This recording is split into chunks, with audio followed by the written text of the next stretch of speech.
13th meeting of the Macon County Board of Commissioners to order at this time. Per the rules of procedure of this board, rule number 4, organizational meeting, subsection B. At the first meeting in December of each year, the county manager may call the meeting to order and may preside until a chairperson is selected. As the first order of business, the board, with the county manager presiding, shall elect a chairperson from among its members. As the second order of business, the board, with the newly elected chairperson presiding, shall elect a vice chairman. These officers shall not otherwise be removed from office unless disqualified as a member of the board. The third order of business for the first meeting of December of each year shall be for the board to approve the Macon County Public Official Performance Bonds. So with that being said, that is why I'm calling this meeting to order tonight. At this time, do we have any announcements? Next order of business, we will elect a board chairman. Do I have a motion for chairman of the Macon County Board of Commissioners? Mr. Manager, I'd like to place the name of our current chairman, Mr. Jim Tate. As chairman of the board, Jim has done an excellent job over the years of directing this board. Even though he'll be leaving, we definitely need his leadership as chairman in the coming year. Second. Okay, we have a motion on the floor and we have a second. Is there any discussion?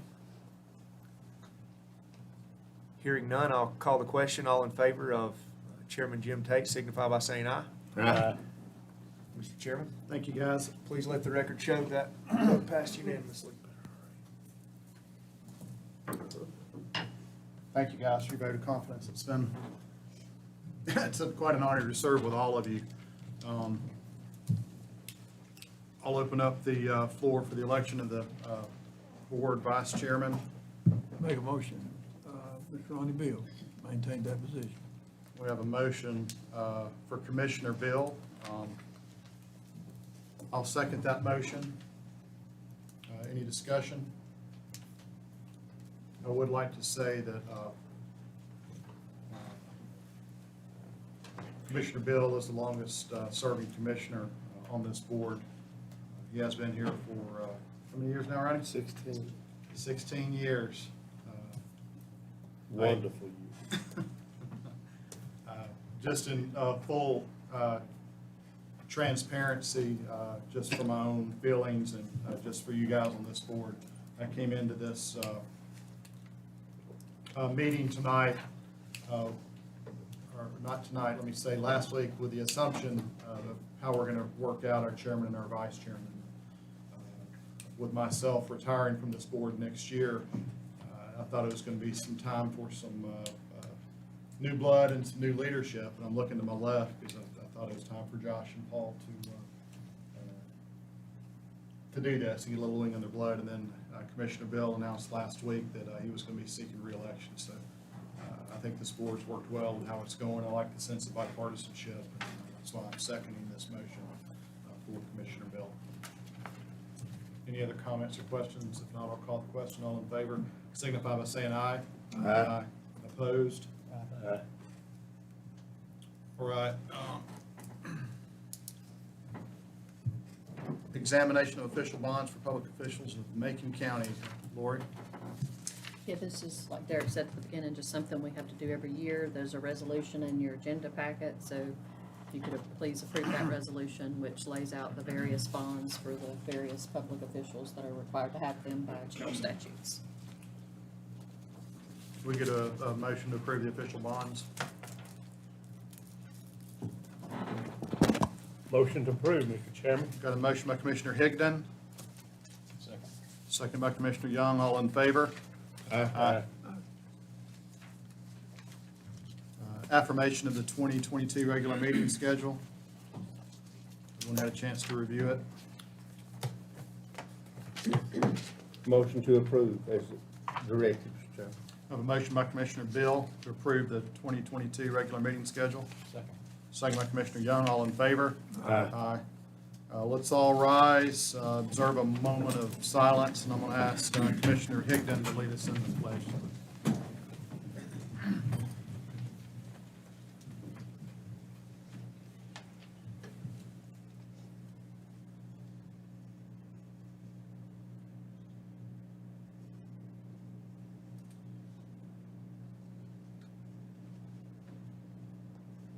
Pledge. I pledge allegiance to the flag of the United States of America and to the republic for which it stands, one nation, under God, indivisible, with liberty and justice for all.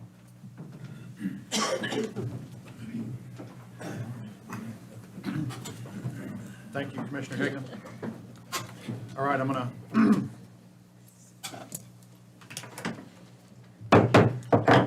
open up our public hearings. Item 9A, amended and restated flood damage prevention ordinance in Macon County. Mr. Attorney, you want to handle them both at the same time? That'd be great. And the amended and restated ordinance regulating high-impact land uses in Macon County. Again, these are amendments to comply with the new chapter 160D. There are no substantive changes to these ordinances. Is there anyone in the public that would like to speak regarding either one of these ordinances? Amended and restated flood damage prevention ordinance and the amended and restated ordinance regulating high land impact. Going once, going twice, nobody? Any board members, any questions? I'm going to close the public hearing. Entertain a motion to approve or disapprove. So moved. Got a motion by Commissioner Young to approve both ordinances. We need to do them separately. Second. Yes, please. Amended and restated flood damage prevention ordinance. Motion by Commissioner Young, second by Commissioner Bill. All in favor? Aye. Amended and restated ordinance regulating high-impact land uses in Macon County. So moved. Got a motion by Commissioner Bill, Second. second by Commissioner Young. All in favor? Aye. Aye. All right. Thank you, gentlemen. Public comment period. Looks like we have 3 speakers signed up. Hazel Morris. Welcome, Hazel. Good to see you. Good to be here tonight. Thank you for your opportunity to let me speak. Appreciate everything that's done.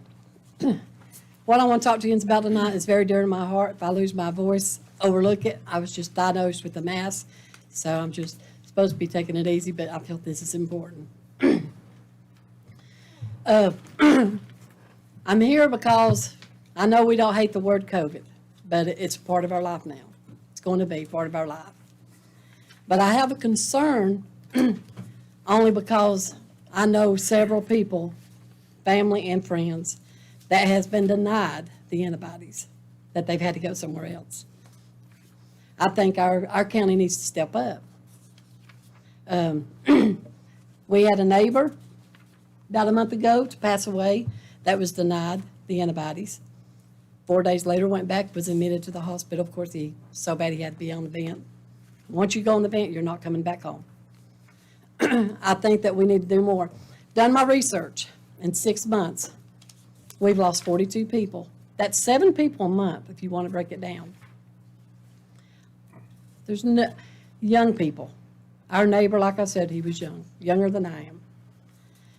I did the vaccine, have not done the booster, and I'm not here about the shots because I think everybody has the right to choose what they want is best for them. But when we have a friend, a family, someone go to the ER and they're sick and they're denied the antibodies because they don't have a primary doctor, crazy. I did not have a primary doctor till I got sick 2 years ago. I'm fighting lung issues. So something happens and I get COVID, God forbid, I don't want it. But if I get COVID and I go to the ER, they going to tell me go home? Send me home? Because I can't get a hold of my primary caregiver? My granddaughter was misdiagnosed in Angel. They said that she had 5 years old.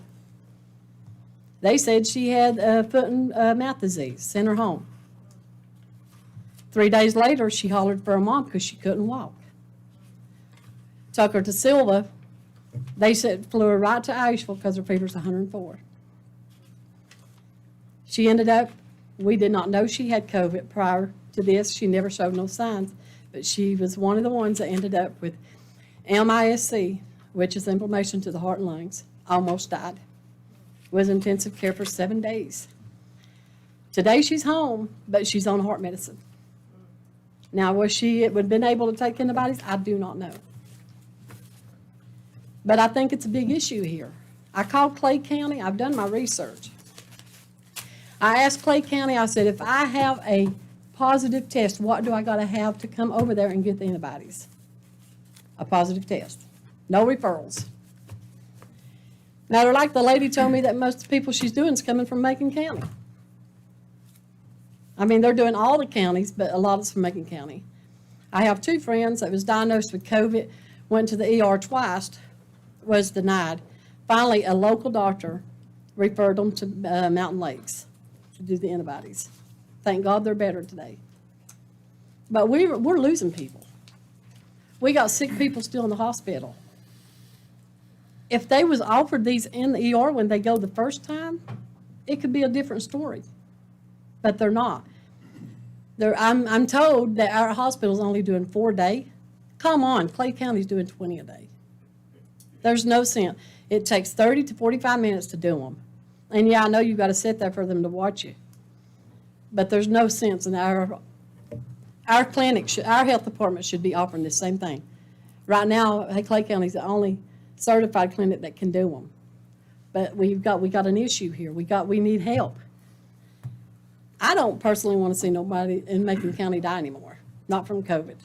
You know, I understand that there's other illnesses that they could do, but if they can still get the antibodies, like the couple I'm talking about, they had medical issues, and they could have gotten worse.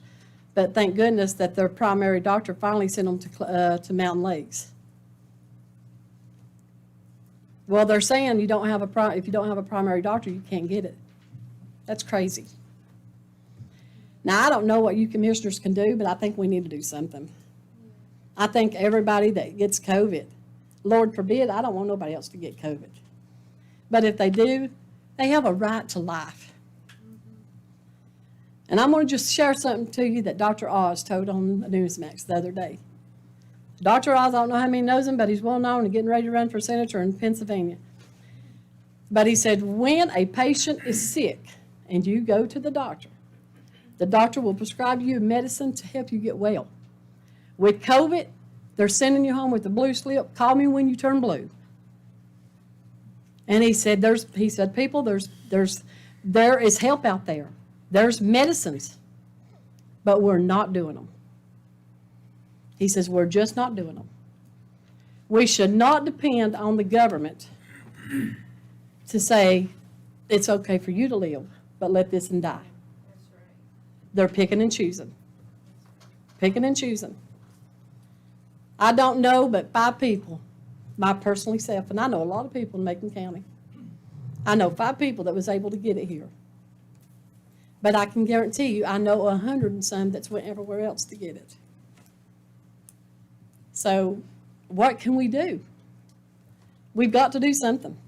We've got to be able to, if I get sick, my doctor told me straight up, if I get COVID with my lungs, I'm going to end up on a vent. Because of the way my breathing and stuff is, the way my lungs are. Now, did I have COVID when this first started? Because this is when my issue started, over 2 years ago. So if I go to the ER and I'm that sick and I'm not breathing it good, please try something else before you try to put me on a vent. Give me the antibodies. Don't put me on a vent and send me to Iceville, and 5-7 days later I'm going to die. I still have a life to live. I still have grandchildren I want to live, to see and graduate. Lord may come before then, but right now, we just need to do something. For the citizens of Macon County, we've got a lot of people that's scared. So Hazel, you said that, I know that both of our hospitals offer it. I had a conversation with Tom Neal at Highlands Cash, who's the CEO, this morning about it. You're saying the people that you know that were declined there were because they didn't have a primary doctor? No primary doctor. So they just went into the hospital, I've got COVID, I'd like to get it, and they were told no. Well, they I'll tested positive. speak with him about that. and just They see have what they're- tested positive. I don't know what Highlands is doing, but I can tell you Franklin's not doing nothing. I can tell you that, I could give you a list Sure, well, no need of to. people that I know So, that has went to our doctor, has went to Angel here. Right, Here's my thing, if Angel's not willing to help, why build a new hospital? I mean, if you're not willing to help the person that comes, I don't care how rich you are, how poor you are, it should be available. And they have them. Why aren't they giving them? I'll use you one girl, she went in there, had COVID, really sick. 5 days later in, she went to the hospital. Well, her doctor, guess what, wrote her a referral. She goes there to get it. Well, do you have this, do you have this? She had one of the symptoms, but they refused her because she didn't have all three. It could have turned worse. She could have went home, like Dr. Oz said, here's your blue slip. Call me when you turn blue. After you turn blue, it's a little bit too late. I mean, we just really need to do something. I have a passion for Macon County. I want the best for Macon County. That's why all of you guys are sitting there. And I love people. And it's so heartbreaking. When you get on the Facebook and you look at the things and I ain't looked today, but when you look at our numbers and you see numbers climbing a little bit, but just 2 weeks ago, 6 deaths in a week. How many of those was denied? And then how many was from shots? How many got the vaccine? See, they don't tell you. Well, this one had the vaccine, but they still died. That should be public record. They should tell when, if I get sick and I had vaccine, believe me, I'm going to tell the world, hey, I was vaccinated, but I still got COVID. And we all know that we've lost people that has been vaccinated, that has lost their life to COVID. And it's sad. COVID's an evil thing. But we need to do something more than just trying to force people into a vaccine. We need to offer them help. I mean, like Dr. Oz says, there is stuff out there. But doctors is just not doing it. Thank you. Yep. Any comments? Very good. Hazel, there is an antibody hotline for North Carolina Department of Health and Human Services. If you got something to write on, they'll tell you exactly where you can get them with or without. I think the hospitals are setting that perimeter for that. HCA would be setting them for everything from Mission, from Franklin and Highlands, of course. I don't know where Clay County, I don't know who they're affiliated with. I Clay don't know, County I don't don't even know have a Silva, hospital. I don't know, but you can call this at 877-332-6585, and they'll tell you exactly the closest place you can get them. Say that And- again, please. Say that number again, please. It's 1-877-332-6585. I mean, I would like to ask Miss Kathy back there. I mean, we have no influence over Mission Hospital. There's nothing, I believe I'm saying this correctly, there's nothing this board can do to influence Mission on who they give the monoclonal antibodies to. But I think we can talk to our health department, and I believe it's Clay County's health department that's administering the shots. Can we administer the shots here in Macon County? They're doing the infusions. Macon County is doing the infusions. No, the Clay County, and it's not the health department, it's the Kathy, come up here, some of us is old. I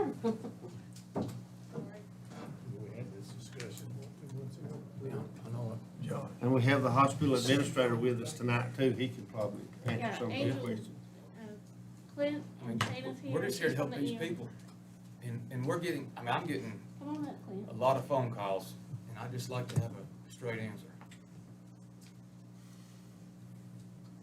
I appreciate he's taking the time to come and talk to us so that we can know. We appreciate you Be being here. doing, Clint. Want to see you again. Welcome. This is Clint Wendell. I'm Clint Kendall, new CEO at the hospital. We can cure up some misconceptions. There was a statute came out December 6th of this year, right? Before that, who could get monoclonals? You had to meet criteria, 65 and older, comorbidities, and other things. I don't know if y'all know this or not, there is an allotment that we're given per community and per vaccine. We're some of the few hospitals that do have it. You do have 2 hospitals that have it. I get 10 a week. And then we beg, borrow, and steal from other communities, not giving them, to give, how many, Carl, are we giving a day now, 5 a day? Every day, and that's about all we have. We have 5 on hand for the rest of the week, and we're trying to beg Highlands to give us their 5, because we have people in our community that need it. So before today, the government has us on allotment. Actually, American Bird Resource Bergen has us on allotment, which is the deemed authority for the monoclonials. So right now, I think that, you know, the biggest one, Evasure COVID, is the one we give mostly, and it's the most recommended one, is out. And we have 5. There's the Bama one, Bama Wimabab. I can't say them. They usually make these names about 10 miles shorter. When I lived in Alabama, it was good because Bama went with Alabama. So, but we have about 4 doses of that, which there is specific criteria for that med because it doesn't meet everybody. It was just immediate use on December 6th as well in the statute and released by the government that anybody less than 18 could get it down to the age of 12. I'm looking at Carl, he's my pharmacist. Make sure I'm speaking correctly to you all so there's no misconceptions. So if you do come into my ED before December 6th, you had to meet the criteria. There was strict criteria. The government will release it, and we had to prove to the government and entered into a system that stated how we provide the med and who we provide it to and what conditions. So if you're on oxygen or require oxygen, you're immediately out. If you go into the inpatient setting, you're immediately out because that's where they're not allowing us to provide those meds at that setting. So after December 6th, what's that look like? North Carolina decided that they would place this in effect. Well, there was some gaps in North Carolina's ruling. The state of the federal government still has jurisdiction over those meds, not the state of North Carolina. Now, if they have allotment, they're more than happy to give them to the health departments or to the National Guard or to whoever. We would love to have more. We would give more, but we don't. So if you come into the ED, you have to have a doctor's order, period, to give the med. As a medical legal thing. I can't give you a med as a nurse, as a paramedic, or anything without a doctor's order. Isn't there a doctor in the hospital? Yes, In the ER? but we're talking about they have to come through the hospital doors to be able to receive that care. Another question, like you see places like Florida in its allotment, they're going straight to the source and they're buying these monoclonals on their own. We buy them from the source. Okay, but you said it's under an allotment. It is under allotment. Okay, so you're only allotted a certain amount. Only allotted a certain amount by the population you have in your community. It's amazing. So, Clay may be getting them, but they're probably getting them from the National Guard or other resources, and which eliminates us from being able to get them as a hospital. So kind of like the flu, kind of like the vaccines, the reason we quit giving vaccines at the hospital is because they could get way more than we could. So we have 100 in stock that we give, where they get 1,000. Yeah. So our allotment, we deferred to the county for that because we didn't want to compete for the same resource. And they have the National Guard on hand to be able to provide that vaccine where we'd have to take away from the care in the hospital. A nurse or somebody would have to break away to be able to give those vaccines. So we're glad the National Guard and the Health Department have done that. So in Clay County, when I talked to Clarissa, Erlanger is no longer doing the IV infusion. Clay County is getting their allotment for the IV infusion, monoclonal antibodies. Union County is not doing the infusions either. They're relying on Clay County. So they're getting an allotment for an area where those hospitals are not providing it, which when we have 2 hospitals that are set up ready to provide it, it's in the most appropriate setting. And that's where, that you can walk in to the ED and get a doctor's order to get it. which that's a misconception, I would have to clarify, but when I talked to Clarissa, they have to have a doctor's order in Clay County. Nope, Don't. she told me, I talked to her too. She told me if you brought a positive test over there, you could get it, and I said, let me ask you on these, home tests. She said you would have to bring it.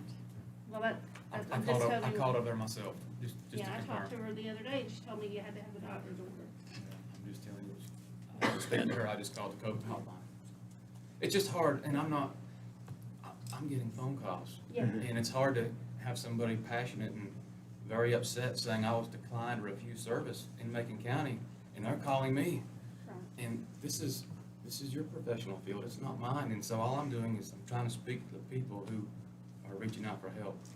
Well, I think, the biggest thing to inform them is, if they come to the hospital, and you walk in their front door, number one, you're coming as an emergency. By medical, legal, and TALA standards, I have to give you a medical screening exam, which means you have to see a doctor. So we are in a, Doctor there, right? well, you have to see the doctor there. So you have to see my emergency room doctor. Don't matter about your primary care, doesn't matter anything about that. But your primary care can send them over with an order for an outpatient. But we do, because of our allotment, there's no use coming unless you call ahead and make an appointment, which your primary care doctors know in the community, they call ahead and make an appointment for this. Because, if we got 5 doses, we don't want 25 people sitting in our lobby with COVID. That's not, and jockeying for the 1 dose I might have left over for the day, left over from the allotment that I could give somebody, or somebody didn't show, or they got worse. So right now, most of the time, you go to your primary care, or you go to My Care Now. They say you need it, they call over, and we can get it for you the next day. We are stealing from other sources. Mission's giving us some, Highlands, McDowell, other communities that aren't giving them, we're getting them. But we're just jockeying every day. Carl's on the phone saying, I need, and then we get what we can. So we are stealing from other communities to be able to satisfy ours, because we are using a good bit. We were the first of the communities in Western North Carolina to provide monoclonals, which is, something nobody else is doing. Number one is they couldn't get them. We got them. Number two is there is criteria, and the doctors in our community weren't wanting to use them at that time. It was hard to get a doctor to write an order for monoclonal antibodies over the last 6 months. Now, over the last 3 months, it's become, when September hit and everybody went to pot and the hospitals were full, they were saying, oh, maybe this does work. So you had to really convince your doctor before that. So we've really loosened up over that in our healthcare community. So I guess if somebody were to ask me, I would send them to Mission My Care, the urgent care, if they don't have a primary care Yeah, physician. they don't have primary care. We send them to urgent care, and then they can order that. They can order, they ignore that, they just bring over an order, or they'll call over and say, hey, do you have a dose?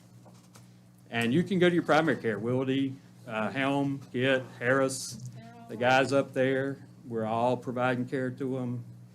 It's just harder through the ED, just for the simple fact is people get upset because they come there for that purpose. And they have to see the doctor. And rightfully Yeah. so, you don't you run because you're sick. Yeah. That's what's hard to.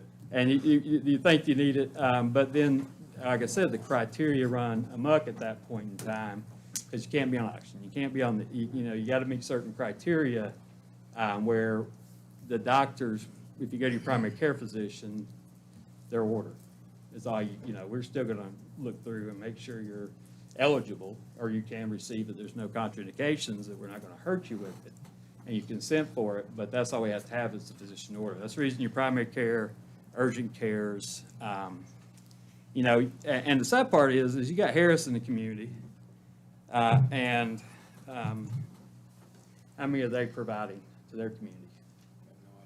I don't think they're doing it. They're not doing them. You got Swain. How many are they providing? None. So can we get their allotment? We're trying. I It's do true. know- I mean, I I'm do just know being- Silva's I'm not just doing trying to it. help the people. Yeah. That's it. And we would love to have them. Yeah. But you can say that Highlands and Angel We're the first in Western North Carolina to provide this service to their communities. We appreciate that, Mayor. And you got other hospitals that are refusing. Cost to us, tremendous. The drug isn't free. That's a lot of it. A lot of people don't want to pay for the drug. And then you're reimbursed. We're not worrying about that. We're getting every dime we can. We were talking last night before last, how we could get more. We have requests out for, how many doses right now? 30. If we can get them, we'll provide them. We get a week's allotment on Monday or Tuesday. We beg for them on Thursday, and Monday or Tuesday, we figure out what we're going to get. So we really can't plan ahead too far, but we are registering 5 people a day, for the most part, that we can guarantee a dose to. Then after that, if we have more, you call up, we're going to get them to you. So you're saying if they go to the ER and they're sick and they asked you, if they asked your ER doctor if they could get that and it's available, they can get it? Yes, ma'am, right? Sean's back there, ED director's back there. We do it as an outpatient. Yep. So what we do is get you out of the ED setting, get a doctor's order, and get you in the outpatient setting so it doesn't cost you so much money. Mr. Kenny, they have to have a positive test to get one? By the new declaration, we're telling our doctors no. Do not. They have to state that they have been in contact with and have symptoms of, is all they have to have. Can they give it to vaccinated people? Yes. So Anybody matter- can get it. There's some good results from it. Yeah, and truthfully, that's the reason we decided to do it as a community, is because the results are there. We just wish we could get more, and we wish that we could bring in, we've talked to the EMS about it, what they could provide, but you gotta think, that's taking a truck off the road. Right. So if you're having a heart attack, we'd rather see, And I think that was Yeah. our reasoning is, at the time, still, the emergency services were strapped as well. And when we found out that the 2 hospitals were providing it, that we're trying to not duplicate services. We're trying to focus in on what we all can do to get the whole picture covered. and I can tell you from a medical legal standpoint, if you did have a reaction and we didn't have the services you needed, your results could be deadly very quickly. It's not a drug to play around with. It's a drug you want to take very seriously. It is a mRNA altering medication. So, the studies on this have not been proven past about 10 years on any mRNA drug. So we're being as cautious as we can and making sure that we're providing to people who really need it, because you never know. It's kind of like the vaccine. Everybody's scared about the vaccine. And you're doing the same thing. When you put the monoclonal antibodies in your body, it's doing the same thing. So get the vaccine. I got the vaccine. I'm just saying, get the vaccine. I'm not sure on the booster, but I got the vaccine. It's doing about the same thing in your body. It's just creating antibodies, monoclonals. So, Thank y'all. I'm gonna Thank move this you. along. We've got a long agenda tonight. Thank y'all for being here. Thank you. Thank you, Mr. Kenny. Carrie Ann Casso, Macon County Animal Ordinances, welcome. Thank you. Good evening, gentlemen and ladies. Thanks for this opportunity to speak. Quickly, just a refresher, my name is Carrie Ann Casso. I'm a volunteer coordinator with Appalachian Animal Rescue Center. I and a few fellow animal advocates seek improved animal ordinances for Macon County.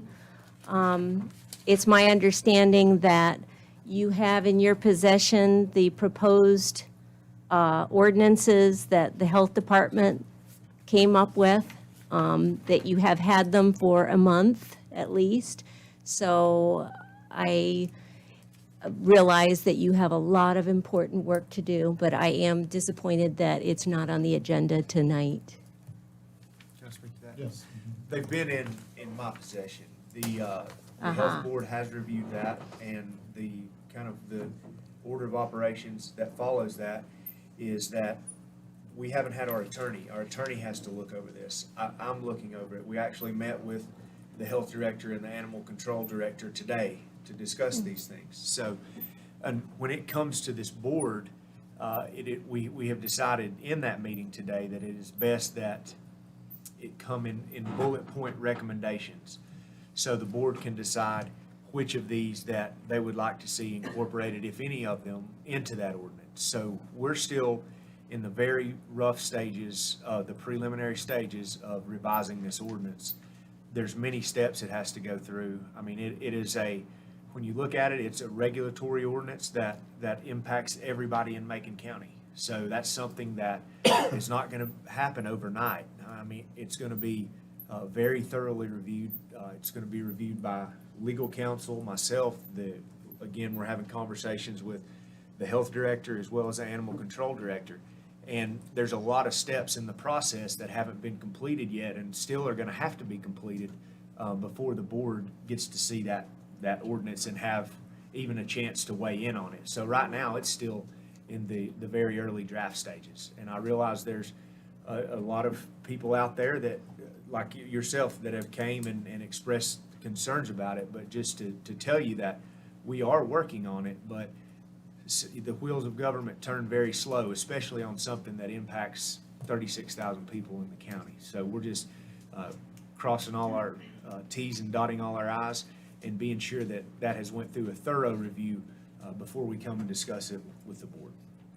Okay, thank you. I appreciate the thoroughness that you're bringing to the process. And this is the first time that I'm involved in something like this, so Well, thank you. It's good to learn as I go. Dr. Barrett Tatum and I have put together a one-page document that may clarify what we seek to see in the ordinances, and we have copies for all the commissioners Thank you. there, and that's it. So going forward, okay, so just a couple quick questions about this process. We won't expect to see it in January, No. February? Well, and that depends. See, today, when the Board of Health looked at it, they incorporated all these revisions into the ordinance form. Right? They put them directly into the ordinance. So today, before our attorney we task him with going through that, then we felt it would be best in our meeting today to extract all those and give us the bullet points of what the Board of Health has voted on that would like to see changed. Once they get those bullet points broken out with the source that they looked at to put this into the ordinance and the problem that they're attempting to correct by recommending this, then that'll give our attorney a better picture of the overall what's trying to go on with the ordinance. So once they have that done, we get back and review that again with the attorney, go over those things, let the Board of Health look at it again, then it will come back before the board. So, and we're thinking right now, as we discussed today, the best way to do that is going to be to first show the board, hey, here's what we want to change. This is the bullet point that we want to change. Here's the problem that we're trying to address by changing that. And here is the reference of where we incorporated this into the ordinance. So with all that information, then the board can have a better picture to say, hey, yeah, we would like to move forward and see that incorporated into our ordinance or not. Then they can tell the attorney, work on these bullet points and resolve these. The bullet points highlight the issues. So take these bullet points, we need these issues addressed, or we don't need any of these issues addressed. So that's kind of the process. They're expected to, we're thinking the end of January, maybe have that list of bullet points ready. I think at that time, we're going to sit down again, the attorney and myself, with the health director and the animal control director. Once they have taken that back to the Board of Health, go over those again, and then present them to the commissioners sometime in February or March. Okay, can we be a part of that process That's in any way? The meeting between the attorney and the health director and the animal services director, you can certainly go to the Board of Commissioners meeting. You can go to the Board of Health meeting. There's public comment sessions at both of those, but the working administrative sessions, that's what we'll be doing to prepare. That's not a public meeting. There will also be, when the ordinance is finalized and presented to the Board of Commissioners, there's going to be a public hearing Okay. that has to be held on that ordinance. That the ordinance has to be published with the notice of public hearing. You look at that ordinance, and that is the time, the commissioners can't adopt the ordinance the same night of the public hearing. So it will be presented during the public hearing. You will have time to take that, digest it, have any comments that you or your colleagues, any deficiencies you find in that, you will have time to address those and work through those in the public setting. Okay, thank you. You're welcome. Yeah. I wish you all a happy holiday, and thanks again for the Merry opportunity. Christmas. Thank you. All right. Mary Ann Ingram?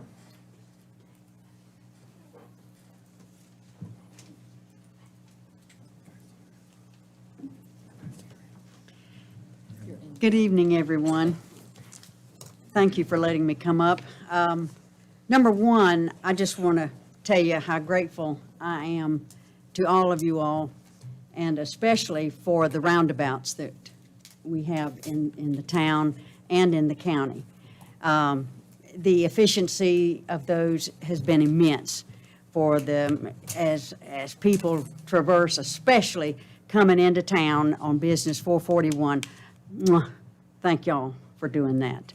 It saves money from having electricity running into the stoplights. So that was a great job, y'all. I appreciate it. The other thing I'd like to ask you is, since the infrastructure bill has been passed nationally, my question about that is, in the last meeting, you all voted under, not the advisement, but because Kevin Corbin of the state said that he approved of the health care coverage, and that Macon County, you all voted that Macon County would submit wanting funds to help out those folks here who need health care.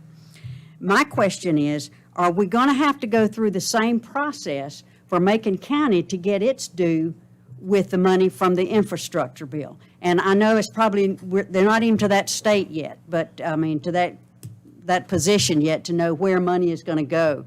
But is that going to be the protocol in which we might receive funds?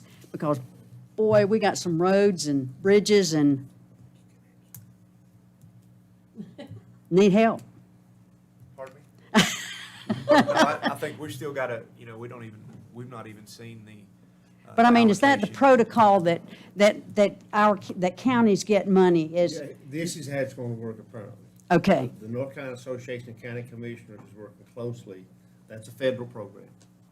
And the North Carolina Association of County Commissioners is working closely with all 100 counties. We just had a conference call last week, and I forget how many was on the call. It was a lot of counties. So they're working and they're looking, so they're going to be, that money is going to be dispersed. We had a little, not an argument, we certainly had a discussion on how the disbursement's going to be to a rural county. If we do it per capita, there's 80 rural counties in North Carolina and 20 metropolitan counties. And we're definitely one of the 80. And of course, it's always weighted to those heavily populated areas. So we asked that the formula be looked at again when it comes to rural counties and how that money is appropriated. Anytime they use a criteria of per capita, those of us, and it starts at 200,000. The population, 200,000 above is in one category, and then there's the rest of us. So that formula is still being worked on. I think the county managers joined in some webinars with them. So that question has really not been answered as who's to get what. Now, the attorney may have been involved in some of those discussions. I don't know, but it's still sort of. it's out there. It's out there. Oh, it's being talked about, and they're going to have continuing discussions. I think the next one is January. I go to Raleigh on January the 28th and 29th. I think that's the next go around. Well, And, living in North Carolina, especially Western North Carolina, is by the grace of God that we get to live here in this beauty. And in order to live in Macon County, and I've been here since '95, I recognize that it takes a lot of different jobs to make it.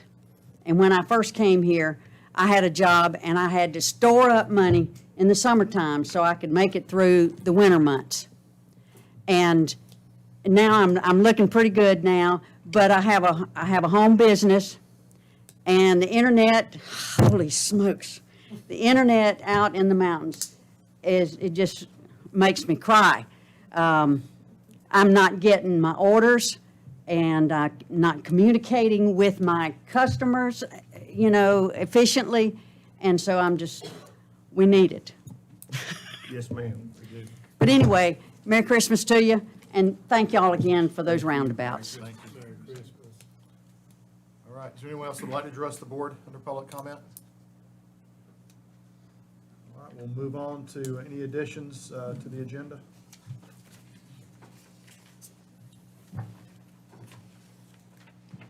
No, sir. Anybody? That's random.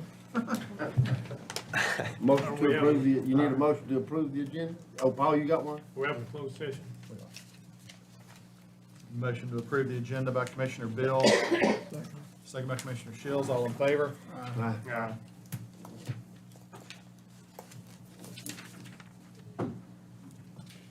Reports and presentations, fiscal year 2021 audit. Jill Bank, Martin Starnes and Associates. Welcome, Jill.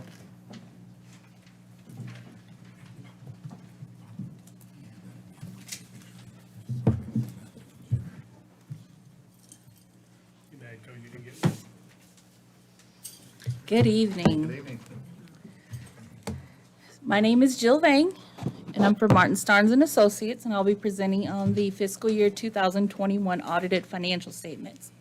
Your report has been submitted to the Local Government Commission, and we're awaiting approval.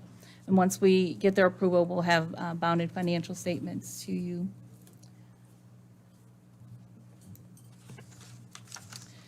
This slide shows some audit highlights. We issued an unmodified opinion, which is a clean and best opinion that you can get. And we want to thank the staff for always being cooperative and easy to work with. And there were no findings or questioned costs.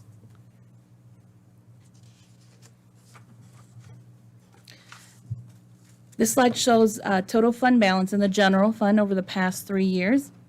In 2021, after other financing sources like your transfers ins and transfers out, fund balance increased by $6.4 million, or about 20.3% from prior year.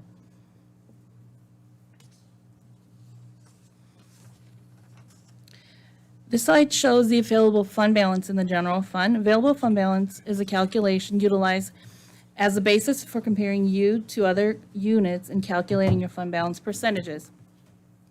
In 2021, the available fund balance was approximately $32.6 million, which was an increase from prior year of about $6 million.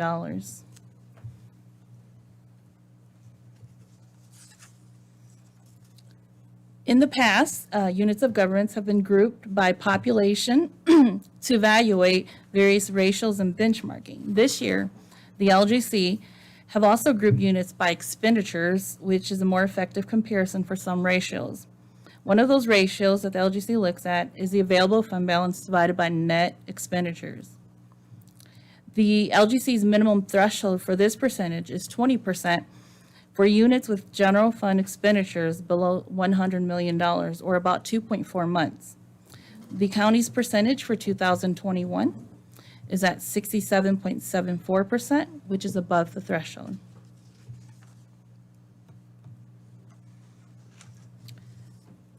This slide shows the general fund summary of revenues and expenses for 2020 and 2021. Revenues increased approximately $3.8 million, or about 7.17%, and then expenditures increased about $1 million, about 2.04%.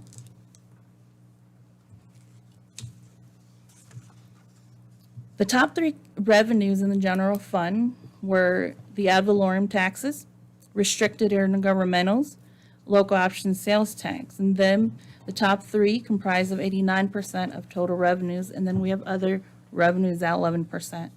And we'll discuss the top three in the next few slides.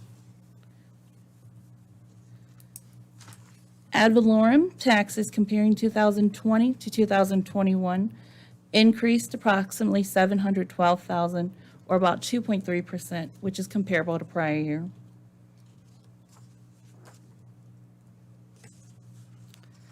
Restricted intergovernmentals comparing 2020 to 2021 increased $394,000, or about 4.5%, which is also very comparable to prior year.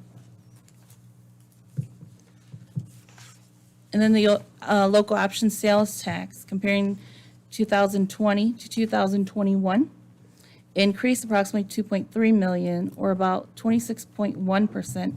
And this is due to the increase in taxable sales and purchases within the county. The top three expenditures in the general fund were public safety, human services, and general government. The top three comprise of 71% of total expenditures. And then we have other expenditures listed there at 29%. And we'll also look at the top three in the next few slides. The public safety expenditures comparing 2020 to 2021 decreased about $889,000, or about 5.9%. And the decrease was mainly noted in the emergency medical service. Human service expenditures increased from 2020 to 2021, decreased approximately $113,000, or about 1%, and this is comparable to prior year as well.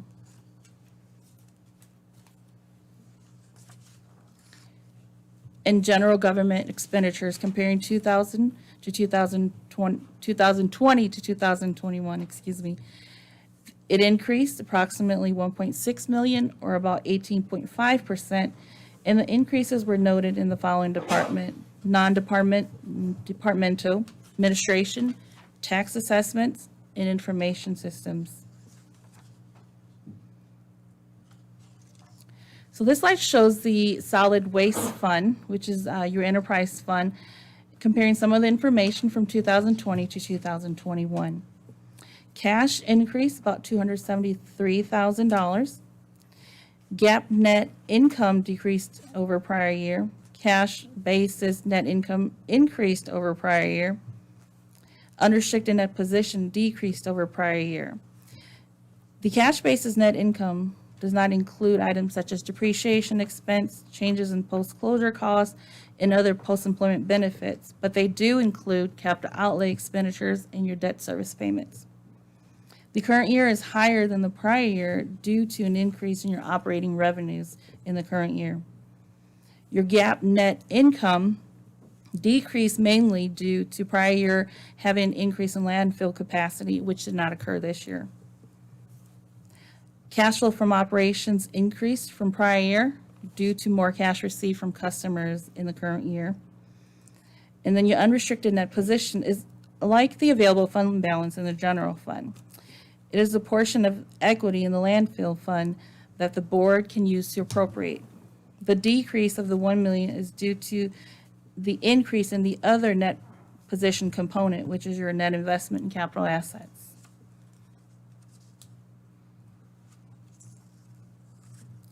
This year, the Local Government Commission has also added a performance indicator tab on the data input sheet, which is submitted along with the audit report. It collects financial data based on the audited financial statements for the LGC to review the units and wants us to present if there are any areas of concern. And there were no red flags on that performance indicator for the county.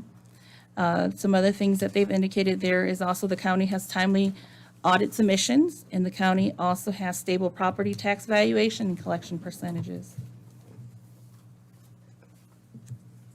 I want to thank you for this time and allowing us to serve as your auditors this year, and look forward to the years to come. Thank you. Thank you, Jill. You're welcome. Jill, when you did the fund balance, did you use, can you roll that back to the fund balance? The available fund balance? Okay, so this is the calculation for the available fund balance. The stabilization money, this board many years ago passed it. Did you use the 8% or what did you use there? How did you come up with the 4 million? So that stabilization by state statute is not something the board passes. It's something that it's restricted by state statute. And it's mainly receivable. There's a whole calculation to it, but it's mainly receivables that's not offsetted by deferred revenues. So it's not something internally that you guys have adopted yourselves, but it is a restricted amount that the state statute has said to set aside. Does that include the 8% the state requires you to have? No, this is a different number. Different number? Mm-hmm. And like Jill mentioned earlier, Ronnie, the LGC is now, for our size government, based on our general fund expenditures, 20% is our minimum now. 20%? Yeah. Correct. And If we- this board is 25%? Yes, we have a informal policy that our unassigned is 25% of expenditures. Many years and ago, that was transfers. passed by another board. Okay. Okay, so that, I was just wondering if that included that, Jill. Thank you. I think Jill, I mean, she might be able to speak to this. We were on the phone today with our financial advisors, and, you know, you see the 6.4 million growth in fund balance, but we're by no means an anomaly. I mean, that's happening in counties all across the state due to the influx of revenue that we saw, not only in sales tax, but through the COVID funds and things of that nature, so.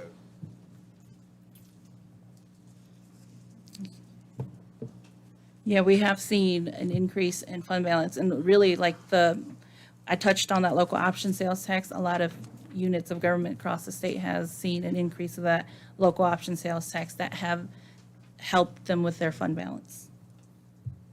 Good. That's Thank you, received Jill. corn. You're welcome. Any further questions? Property tax, could you go back to that one? That increase. Up 700,000. 2.3%.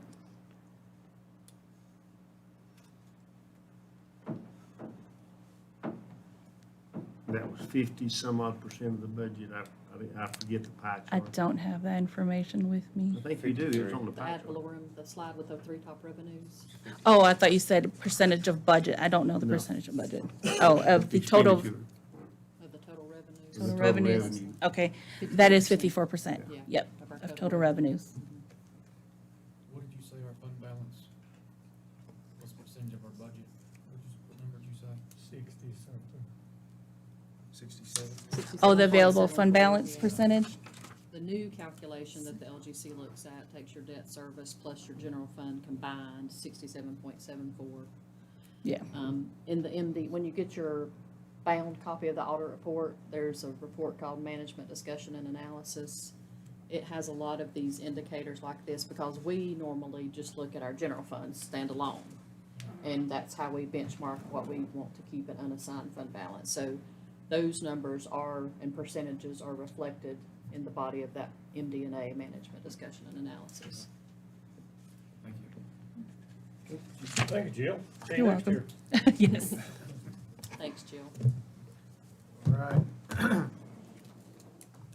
I'll leave that. Bye. Be careful driving. Economic Development Administration Grant Application and Request for Matching Funds. Bob McCollum and Elaine Eisenbraun, Niquosi Initiative. Welcome. Hello, I've had a cold, so my voice is off a little bit.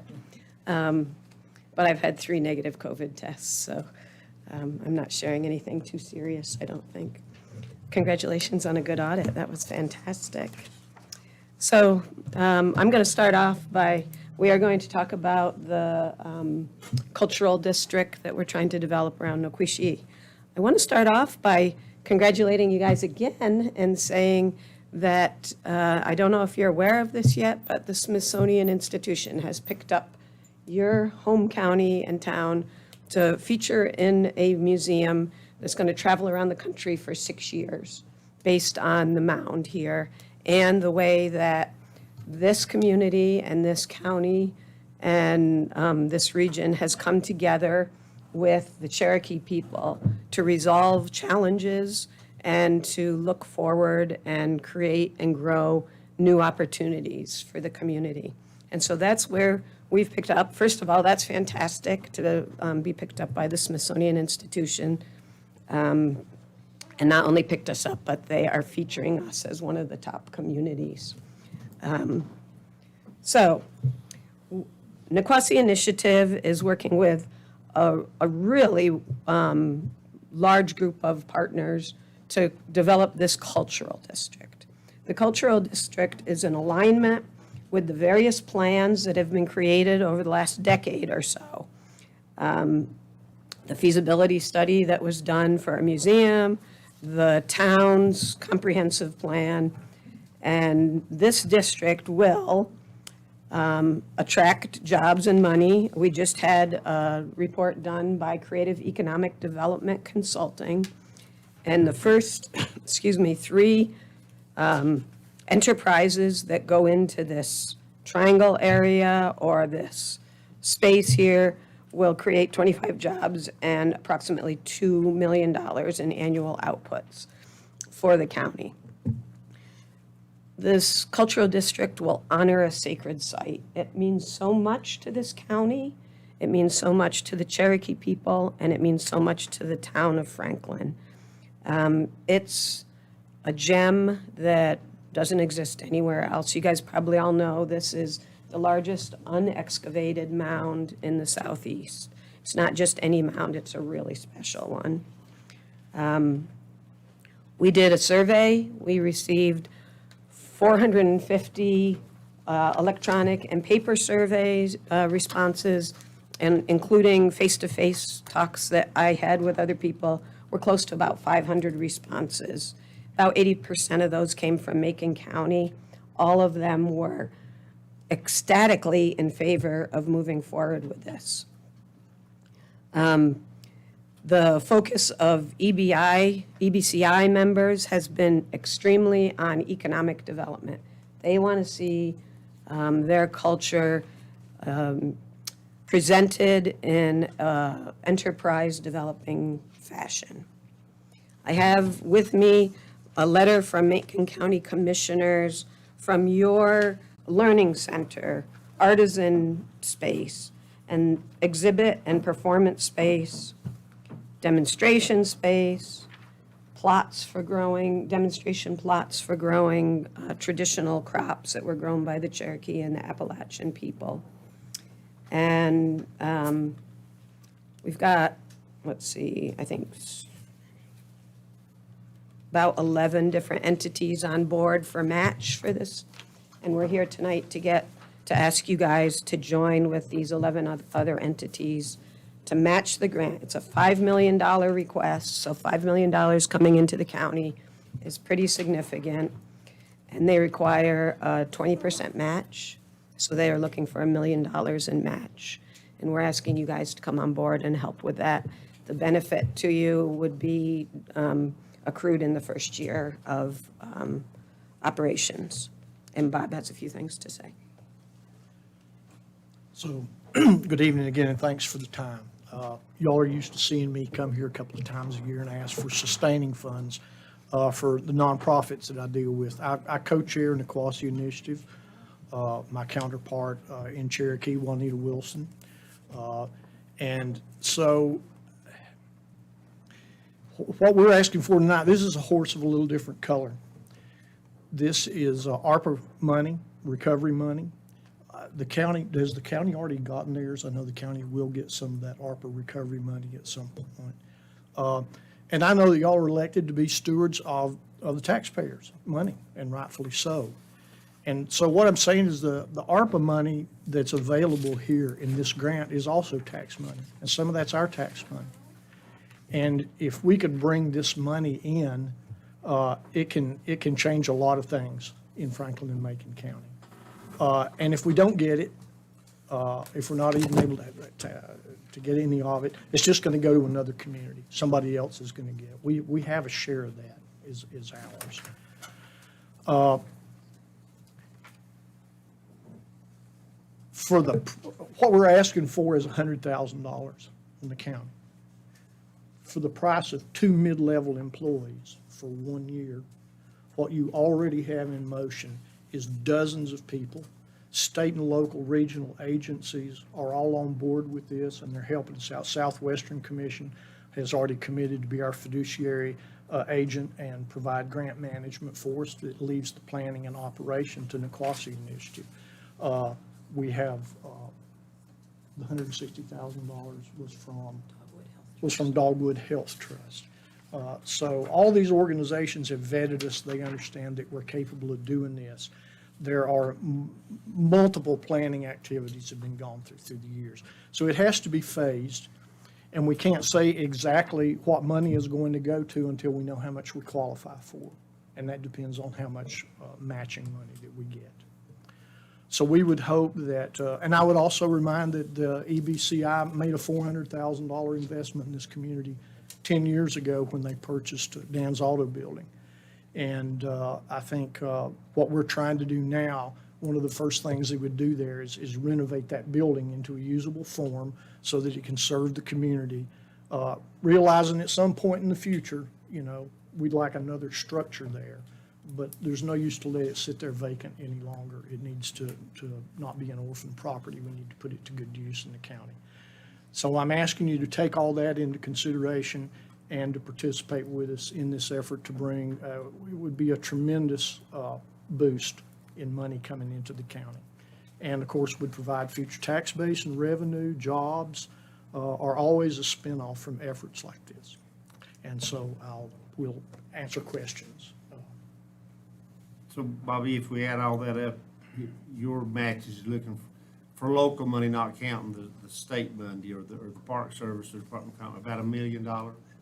That's gonna be your part. And have you met before the council yet? We have. Last Thursday morning, the council approved Resolution 14 for their fiscal year, which was to participate in this. And they forwarded that to the business committee to decide how the tribe is going to satisfy that grant participation there. Okay. I would also, we have skin in this game too, of the money that we have raised from a variety of sources. Niquosi Initiative is going to put $100,000 of our internal funds in this, realizing that we'll get administrative money on this too that'll help us function and manage the grant.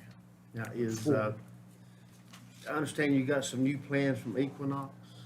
We do. Then before I looked at the other plans, I did look at the first plan. So what has changed in this plan, Bob? Than from what we looked at the first time? Can I respond? Yeah. Equinox has not given us the newest Updated? plan. No, we don't have an updated. They gave us a sketch that day that they were here. And basically what the sketch shows is having as much green space as possible to the east, depending on, you know, what properties are involved and what ones aren't. And to That's the west. Mainspring property, right? To the east? Yes. Yeah, Mainspring's doing everything to the east, and we're working to the west. And to the west would be economic development, so that we're getting a nice combination of open space that's, that brings awareness as people are driving in. The first thing they see is that mound. There'd probably be some additional kiosks or something for information. And then west would give people opportunities to create additional businesses. And some of the businesses that are there would remain where they are, I'm sure, and it would have more of economic advantage to the county. What's your time frame on this, Bob? Well, this is a rolling grant, so we have a self-imposed time frame that we'd like to make application at the end of December. When I say rolling grant, it means they have a set amount of money, and when they run out, they're out. And so we were trying to be involved in that as early as possible. Have you got, the only document we got is that I've seen, maybe everybody else has been privy to. That's just an overview of the grant itself. You said you've got you're talking about property acquisitions as part of this project. It can be. Is that included in this Equinox plan or that Ronnie was talking about? How solid is that plan? Is it something you could afford us a copy of? We have, it's a sketch that they did. It's just a sketch in a that was quick done. afternoon, but we can send you that Mhm. When do you expect to be updated? pretty soon. Originally, we had talked about trying to have it by the 15th. They have asked for a little more time, so it should be within a week or so. Okay. And please understand that even though we get this back from Equinox, we still have public input sessions. We want to get all the ideas that are out there. We've had the professionals involved, and I think they have a good skeleton for the project down there. There are tribal concerns. We want to address those. And then there's local folks, Macon and Franklin. They need input into this, where our community has interest in that down there too. And I think it would make a wonderful, people keep talking about this would be a gateway to Franklin when you come in there, and the way it's been proposed with the green space as you enter town there, it would transform East Franklin, essentially. And And start. Mainspring, what's the relationship, what you doing with Mainspring? Because that's really the gateway. You could say that, yeah. We're working really closely. We've got representatives from Mainspring on our board, and so we're talking all the time about how to move forward. But no, we don't know what Mainspring has in mind, or. I hate to speak for another organization, to be perfectly honest, but I know that they're, well, I can tell you for sure, they've already applied to the EPA to do brownfields work on that Simpson property that they bought, because it's contaminated, the soil's contaminated, and they want to clean that up. And beyond that, I'd rather have them speak to. I will say that our focus on this west side right now, phase one, is going to be get that Dan's Auto building to be a gorgeous, spectacular building that's representative of the history of the area and has something to offer when people come into the community. That's like the number one priority. Did you ever understand why the Eastern Band pulled the plug on? They didn't pull the plug, I wouldn't say. It's, as Bob said, it's a building that was never necessarily assigned to any one department. And I think it might have fallen between the cracks, but I just had a message today from the chief. They are all about this. They see that the momentum is in place, and they're gonna be hand in hand with us going forward to make this really special.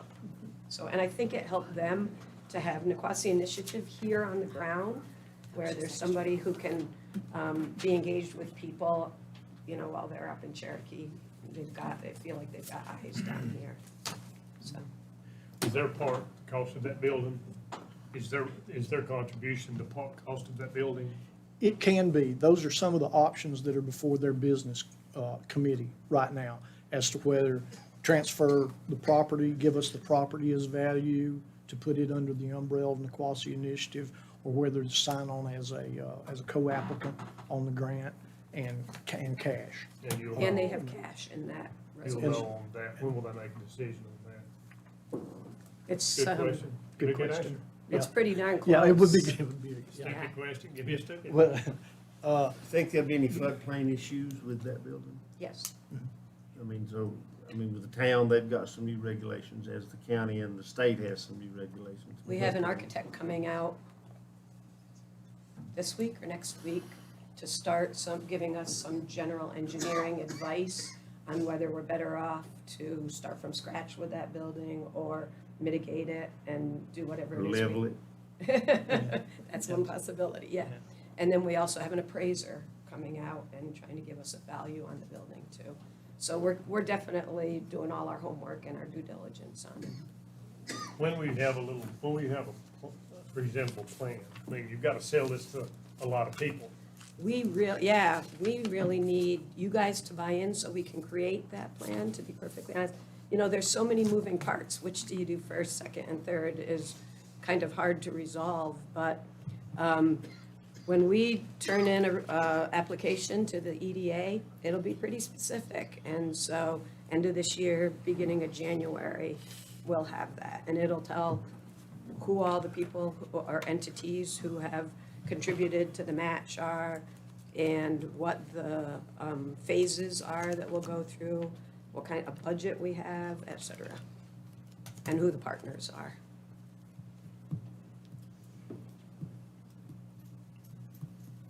I'm just testing my memory. It seems like I've seen plans here in the past.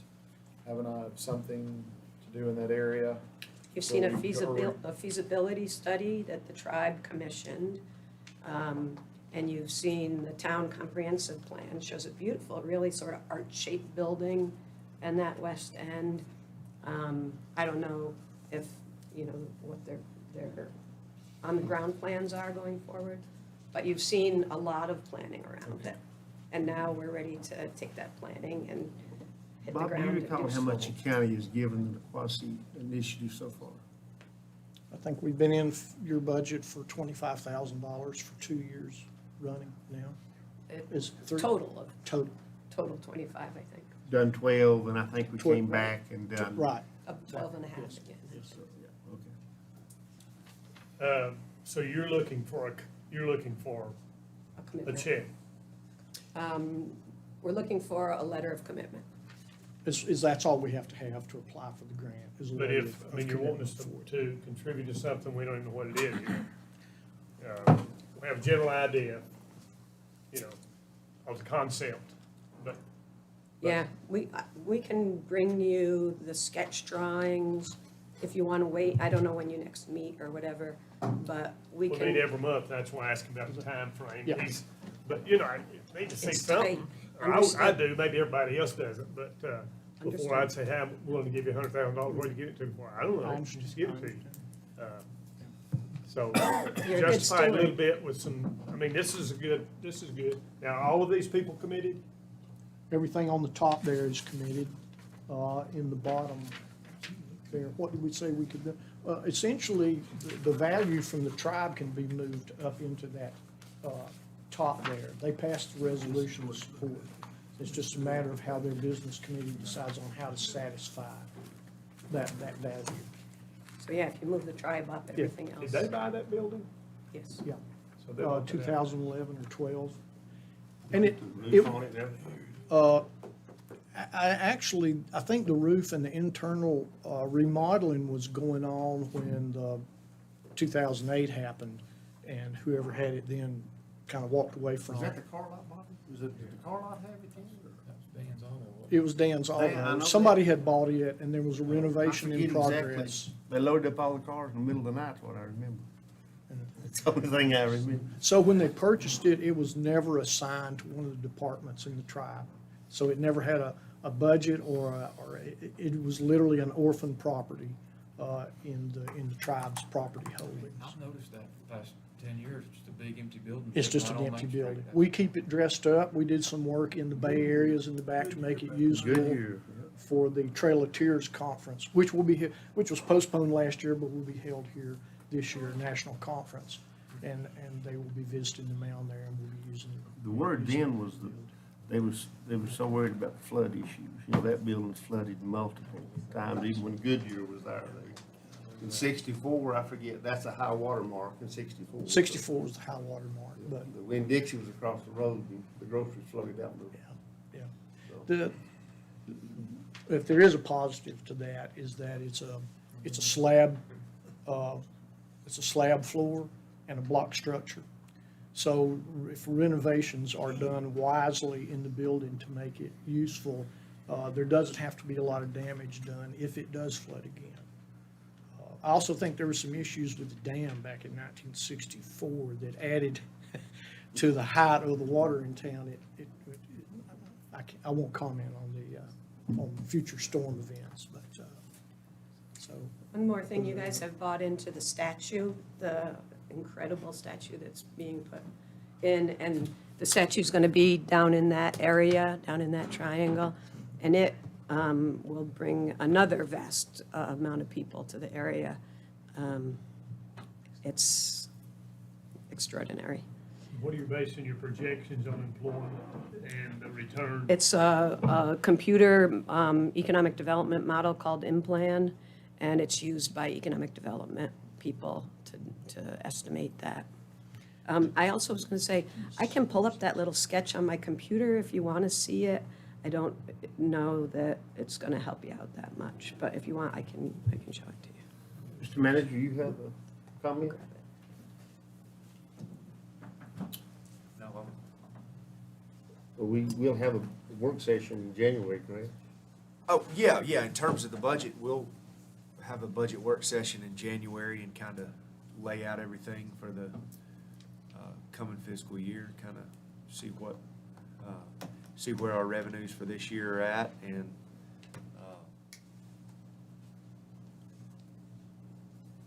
so certainly if If that meets their timeline, we can discuss it then.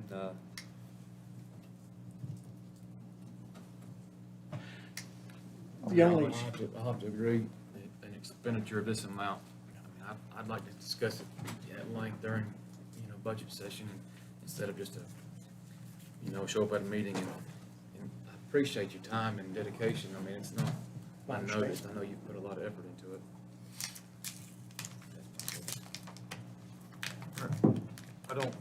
Personally, Bob, I don't have any doubt this is gonna but it has the potential to make a tremendous economic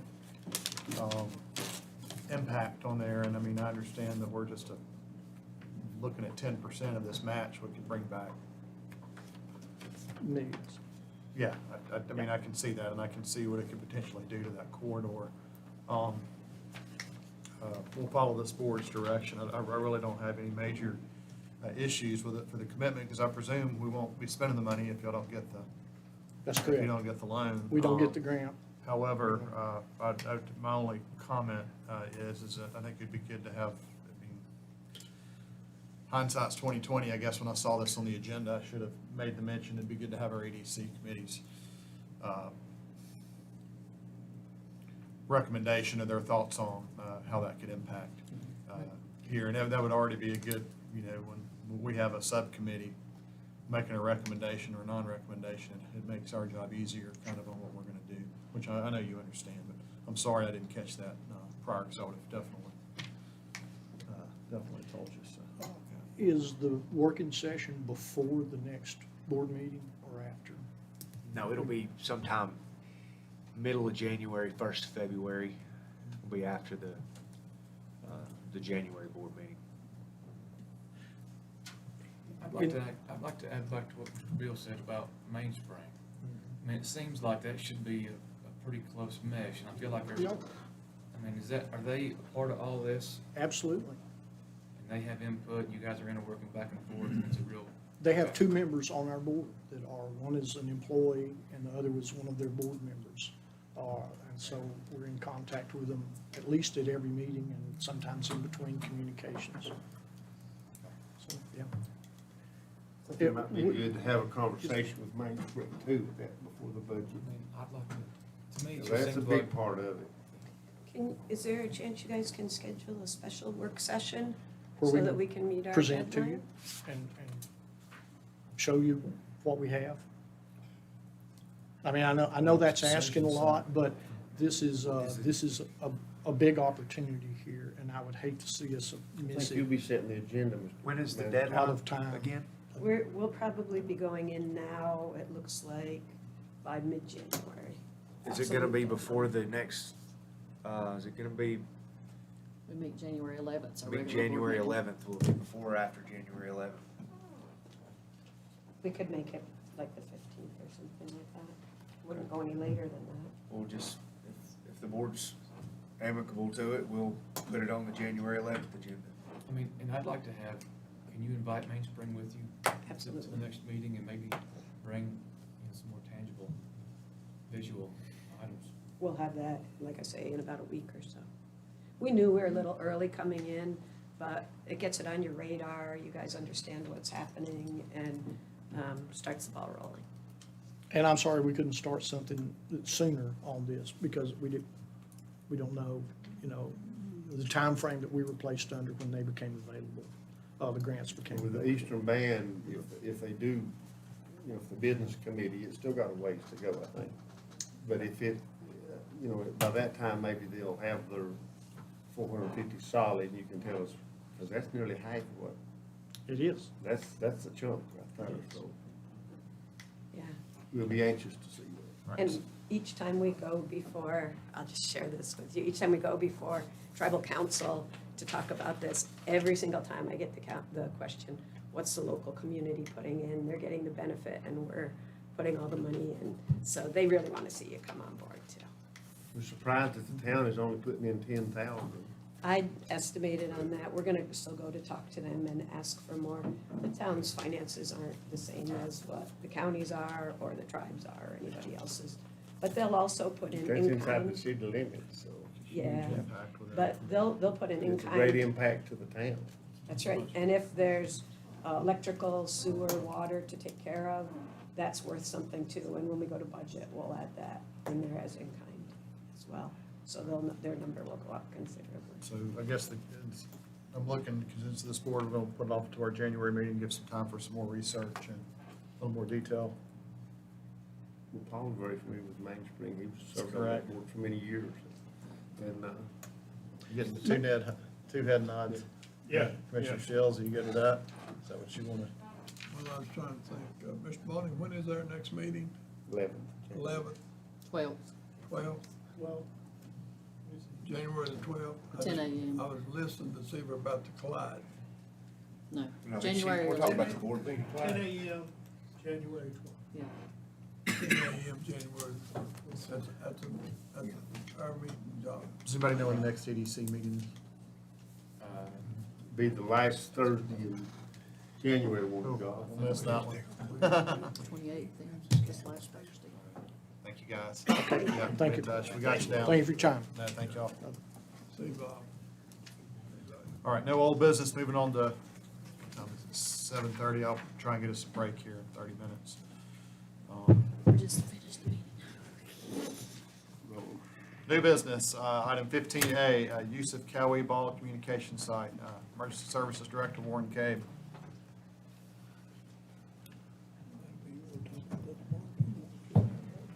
Thank you, Mr. Chairman. I'm here tonight to ask for approval of a couple of different things that are actually related.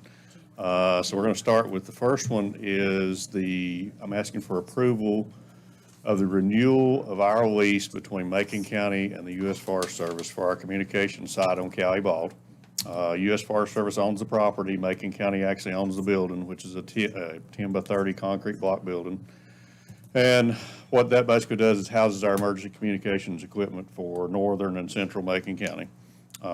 It also allows us to serve as the site manager for that facility, and we can in turn sublease space inside that building to other entities. We're not the only building up there, but we're one of the few buildings up there, and that's the way the Forest Service controls the number of facilities that are actually on their properties.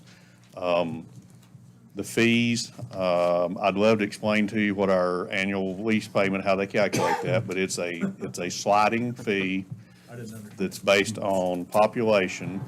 It's also based on the highest use, what they consider the highest use valued tenant inside the facility. In our case, it happens to be one of the AM/FM radio stations. I can tell you that last year it was $1,518 annually, not monthly, but annually. It did adjust this year. They throw some economic factors in there. They adjusted it this year. It went to $1,640 and some change, so it's not an astronomical amount per year. That's annually. And we also, the attorney and I have looked at this. There is an out clause in there that basically if we don't pay the lease, we have 60 days to get out. So if they were to ever throw an astronomical figure in there, then obviously we have a way to get out of that. So first thing, The federal government could write something like that. that's correct. We get a motion to approve this. So moved. Got a motion by Commissioner Bill, second by Commissioner Young, all in favor? Aye. And that is through the year 2041, so I won't be doing another one of those for you. We do have two tenants in there. This is the second one I've done, believe it or not. So we do have two tenants we need to discuss tonight that we sublease space for in there. The first one is Sutton Broadcasting. We've actually had them in there for a while, and their leases expired when our lease expired. We set the terms the same. So tonight I'm asking for approval of the resolution and the renewal of the sublease with Sutton Broadcasting. It's for a maximum 10-year term, which is the maximum we can do under the state statutes, the way we're actually doing these leases. They've been advertised appropriately. The attorney and I have looked at those. And they actually pay an amount that's equivalent to $6,000 per year to us for that space. Warren, can you tell us what they were paying prior? They were paying the same thing prior. It hasn't changed. There is a clause in their lease that if our figure goes up to $6,000 annually from the Forest Service, then we have the right to go back in and renegotiate the numbers with them. So if those numbers were to get high for us on the U.S. side, we can turn around and renegotiate these. So. Okay. The radio station knows, I don't know if Josh knows, the rest of this board's heard me, I'm up soapbox with this one before, Warren. To me, we're subletting a county asset that we control to a for-profit group that when it was initially presented to us, you might be able to tell when, 4 years, 8 years ago?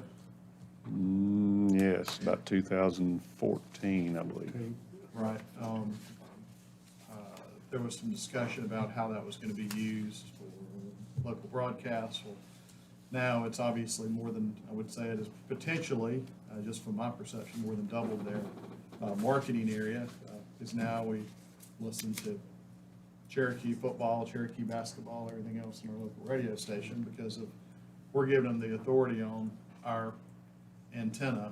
I personally think that based upon what I've seen, that is, just be prudent with our taxpayers, that number ought to be increased significantly from 6,000. It's just my own personal opinion on it. But I don't know how everybody else feels. I was hoping I was gonna get radio in Highlands, but we still don't get it up there. You have to stand in the right gap to be able to pick it up, our local radio. So. But this lease, the lease with Sutton Broadcasting is for how many years? 10 years. 10 years. 10 years. Yes, our lease with the U.S. Forest Service is a 20-year term set by the government.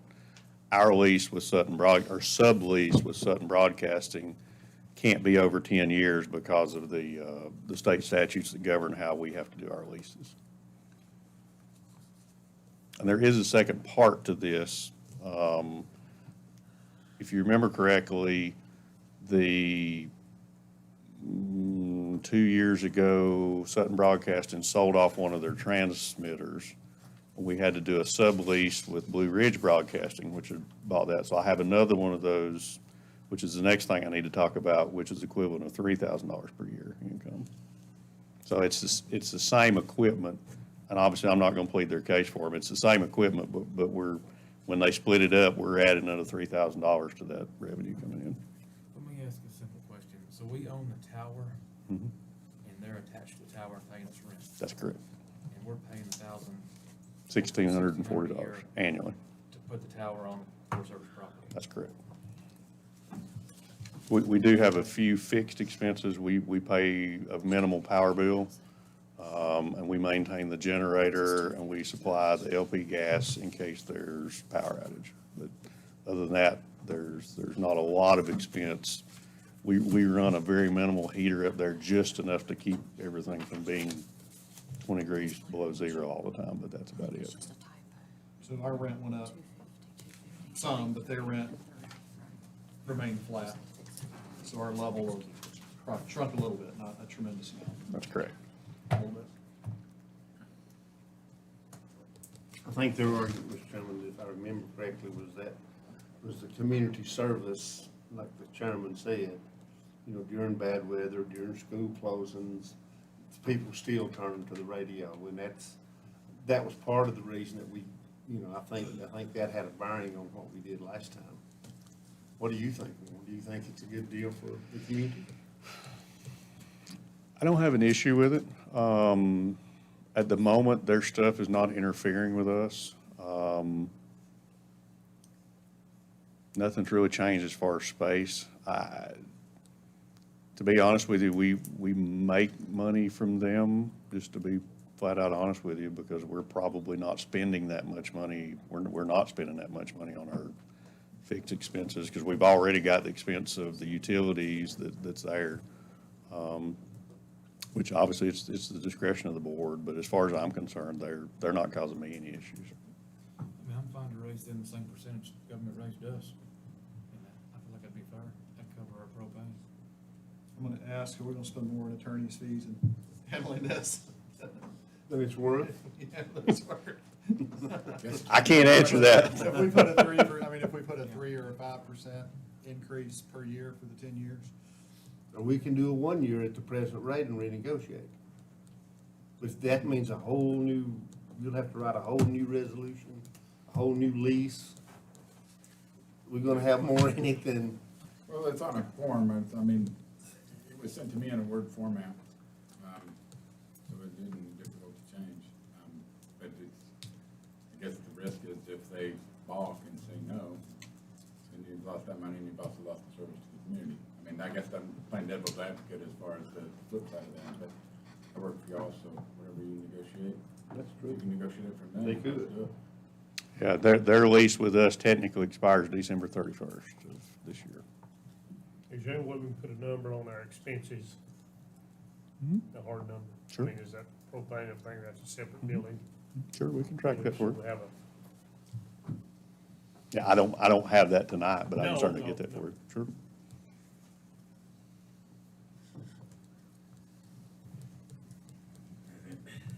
I don't have, it just seems like 10 years at the same rate, but our rate's not gonna go up. But we don't know about the cost of everything else.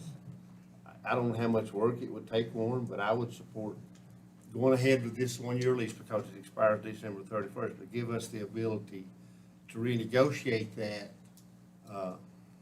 You know, we'd have to start like in August or September again to renegotiate the lease once we get the hard numbers and we see propane may be $20 a gallon, I don't know. Keep riding in there. So, we hope, so. So I don't know how much work that will be to the attorney. The term is nothing. We can change the term to a 5-year or 1 year. That's nothing. We can have that done. If that's what you approve, we'll have it done and to them tomorrow. That's not a big deal. If we have to change the wording on a percentage increase, we'd have to think that through to make sure that that's, how that's worded, but Well, that would just give you plenty of time, Warren, to put everything together and just see, sort of like Josh, if we got an increase, but I think the 31st is the deadline. Go ahead and keep it flat this year and renegotiate. And the reason that you're just now getting it is we just got it from the U.S. Forest Service about 2 months ago. So we started asking in March, and we got the renewal about 2 months ago. I mean, what if you just put a flat number on it, like 500? And just went with 2 years, 3 years, like you're saying? Is that pretty easy? But I think, to be fair to them, though, to give them an opportunity to respond and say, this is why it's not justified, it's like the attorney said, they could say, you know, there's other options here. So, Would you be comfortable with a 1 year at the number we have now, and then we come back and renegotiate next year? That would probably be the simplest I think thing that'd be the simplest. legally for us. Well, designate someone to meet with them over there. Negotiate this thing rather than ashing it out in blind, you know. Yeah. I mean, let them hear their side too. Yeah.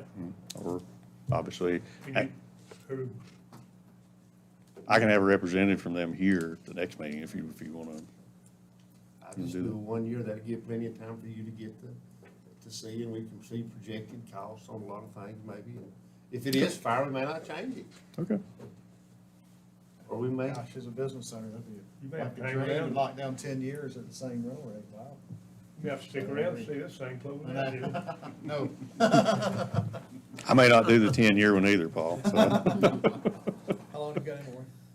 29 and some change. Wow. So would we support a 1 year at the rate it is now and then renegotiate and give them an opportunity to respond and one can carry our concerns to We'll be them? good neighbors, I mean, you know. Oh, yeah, they're good neighbors. Got a motion by Commissioner Bill, a second by Commissioner Young for 1 year at the current rate, current terms.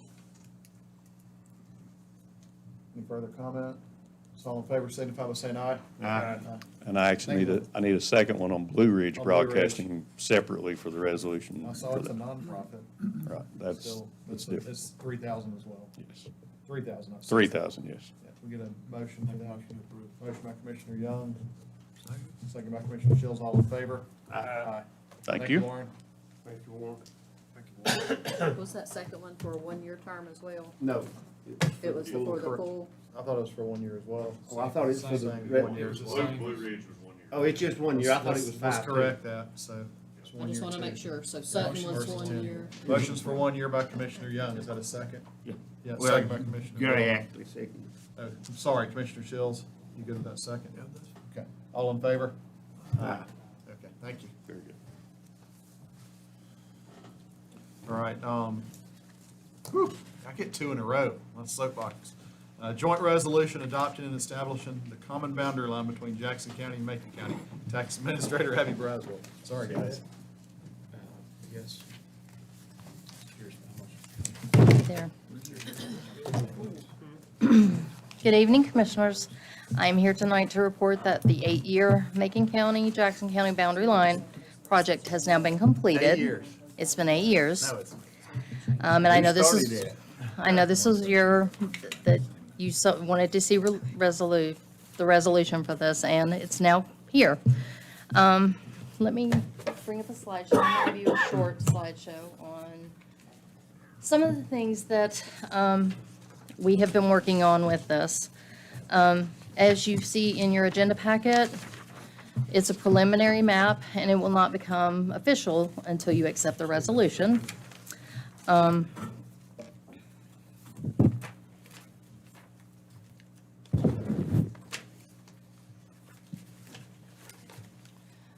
A little bit of a history.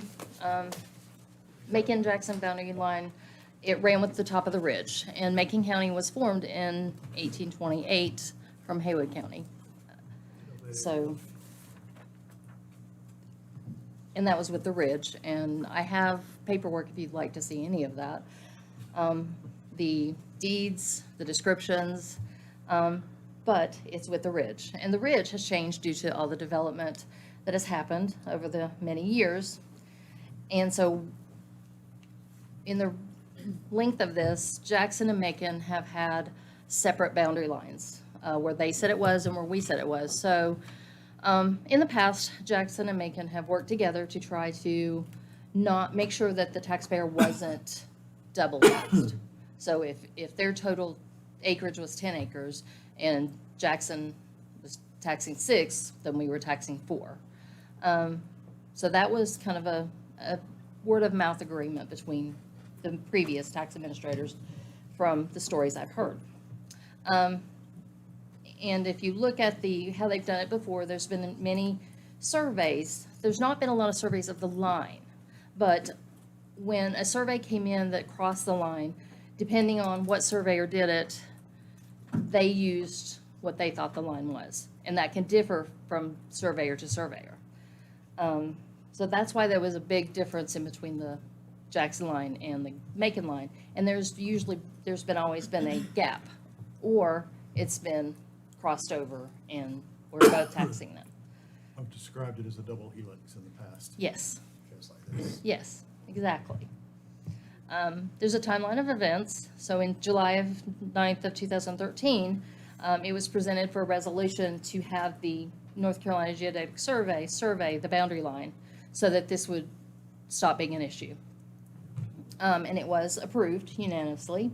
Then in Jackson, in August 5th of 13, we submitted the approved resolution to Jackson County, and they, in August 19th of 13, they approved it because it had to be approved by both counties in order for that to happen.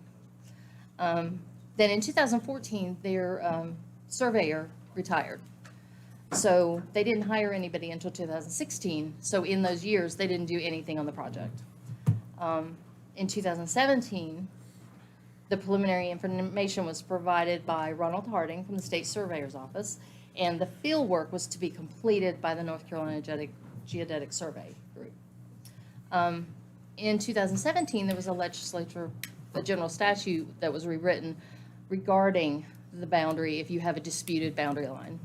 There wasn't a lot major in that. It was kind of a logistics change. And what would happen if you appeal and you didn't accept that boundary, which Jackson County had last week in the 7th, they accepted this and they did sign their referendum or their resolution to accept the boundary line. So in July of 20, there was a final proposed information to both counties. Jackson County expressed concerns, so then between April and August of this year, they worked with the North Carolina Geodetic Survey to research their areas of concern. And after a site visit in August, which they chose not to make a change to any of the line that they had presented, that's when they gave their final review. Do you have any questions about that now? Okay, so we've been working on this on and off for a couple of years. There's been 19 houses identified that's going to be split between Macon and Jackson. In previous years, those houses have been agreed upon to either be taxed in Macon or Jackson, even though they were split by the line. And that was something the previous assessor and administrators did. The Department of Revenue has suggested, or that this is their recommendation, is to, if you have 50% in one county and 50 in the other, each county needs to tax the 50% of each one. So in that, saying that, Jackson County is on a different reevaluation schedule than we are. So in Jackson County right now, they're ahead of us, so they just had their reevaluation. So their values are a little bit more than ours at the moment. So that's where we're gonna have to work closely with Jackson County to identify the value for each county. And Kevin Ford, who's our reevaluation coordinator, is gonna be a big part of that, since he does work in Jackson too, to make sure that the taxpayer is being equally and fairly assessed. Amy, do you happen to know in their reevaluation, what percentages they went up, down, stayed the same? As far as the reevaluation, they gained, I think, $2 billion. How much? They gained $2 billion from what I, To be? mm-hmm, Okay. mm-hmm. They did. You know what is there, 10 billion or how much? Yeah, I think it's 10 billion. Ours or theirs? Ours is there. Theirs. Ours is No, eight. ours right now is 8 billion, or 7, well, it depends, everything is 8, but it's the real property is like $7.8 billion. We'll probably go to about 10 if things stay like it's looking right now, won't we? We're looking at 3 billion right now. And, well, I could tell you stories upon stories of crazy values that are being presented right now to us, of built values that are being built. But that's a whole nother story. So there's 10 houses with less than 5% on the line. The Jackson administrator and I have talked about if it's less than a percentage, and we've picked 5, then we're not gonna say Jackson needs to tax them at 2% and we're gonna tax them for the 98%. 5% is the cutoff. So if you have a corner in another county, we're not gonna split that hair. We're gonna just leave it one or the other. We have 5 homes that will move to Macon and 1 home that will move to Jackson. There are some garages and outbuildings that will also change and be split. I do have, and I'm gonna show you this one example, there's many. So this is on the ridge of like Gold City. So the green line is, well, the one below the pink line is our old line. So now, where Jackson was taxing those 2 buildings, we're gonna actually split those 2 buildings, and we're gonna actually tax 50%, they're gonna tax 50%. And then the outbuildings, as you see, we will gain those. I have a question. So the taxpayer there receives 2 different tax bills, one for Yes. Macon, one for, okay. And that was the recommendation though of the state that said to do it that way? Yes. What No, did- the recommendation of the state is to split that. So now, instead of Jackson getting that house and us not getting that house. So if you see like the house at 1710 Gold City Lane, Right. Okay, but that's leading to my next question, which is, they get 2 different tax bills. mm-hmm, And let's say they pay the Jackson County tax, but they don't pay the Macon County tax. Macon County forecloses. How do you foreclose on half a house? What does the state say about that? they have not said anything about that. And that's a good question. I I don't need a lawyer. No, I Good mean, question. who's gonna buy half a house? I mean, Good question. say you get to have the living room and we get the bedroom, or? We have not had an issue with that yet, and, because we've never taxed a half a house. Yeah, that's why I would be curious what the state had to say about that. Okay, mean, what and I happens in can that find again? out 'Cause what they're. that can certainly happen.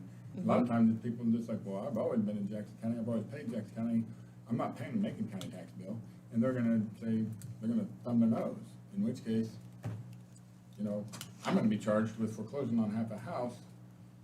So as part of this process, once you sign the resolution, the North Carolina Geodetic Survey Office has to send a notice to each person affected. So they'll get a notice and they'll have their time to come and ask questions and what's gonna happen and find out things. Whether they do, I mean, some do and some don't, but they do have that opportunity based on that. Do they have to have an addendum to the Machinery Act to do this? Not that I know of. I will ask. I This mean, it came, ain't but about this thick now, so I don't think one more would matter. But that's what you'd have to do is say if one entity forecloses, you know, it forecloses for both, even though they've been paid. It's probably in the Machinery Act somewhere, if somebody knows how to read it. oh, I know how to read it. But my I God, read it every day. it's got so many addendums, you can't. Well, there's court cases court cases that will give you the history of what that came from. So, and they're in little bitty print. You gotta go find that court case. Yeah. I don't say anybody can read it, I mean, over the years, I mean, it's ridiculous. Well, you know, you deal with it every day. I do. That book is open on my desk every day. But I think that's a great question to ask. Okay, and I can certainly find out. Are these lines gonna coordinate with our online tax map viewer? Okay, so That's a problem. yes, it is a problem. When we change softwares, which we are very happy with, and we thank you so much for approving, it has been a good thing. There's a learning curve in all that. Learning to use a new software after 34 years has been a curve for us. But also, they have to reconnect all those pieces. And in doing so, our online website was 2010, so it's like 11 years old. So there's been some new things that they, developed that when they did it, they're like, let's upgrade your website to make it easier to use. And that's, trying to hook to old technology was a problem. So we looked at Ashe County, who just had theirs put in, and also uses Vitech, which is our new software. And so we mirrored that. And I talked to the Ashe County assessor, and she was very happy with it. But it's a process, and where things come from. So in the conversion from the old software to the new software, in the old software, there was things lived in 2 or 3 different places. Well, with the new software, they live in one, but trying to pull all those in, some of those things didn't come in. So we've had to find a couple of those and reconvert some of those things so that those all hook back up. An example is the new website wasn't showing addresses. If you have a tax bill for a car on your account and you go to the website to look up an account or look up somebody and it shows their tax bills and it has a car bill on there, you can't do that because the car bills will have the tag numbers on them and that's not allowed. So anybody that had a car bill on their account wouldn't show their address. And we had to kind of clean some of that stuff up in order to do that. Because by general statute, you can't show people's tags. That's private information. So that's why that's not working. We are almost to the end of it. We have a couple more things to work out. And there's a lot more in the new system. So in the older system, you had,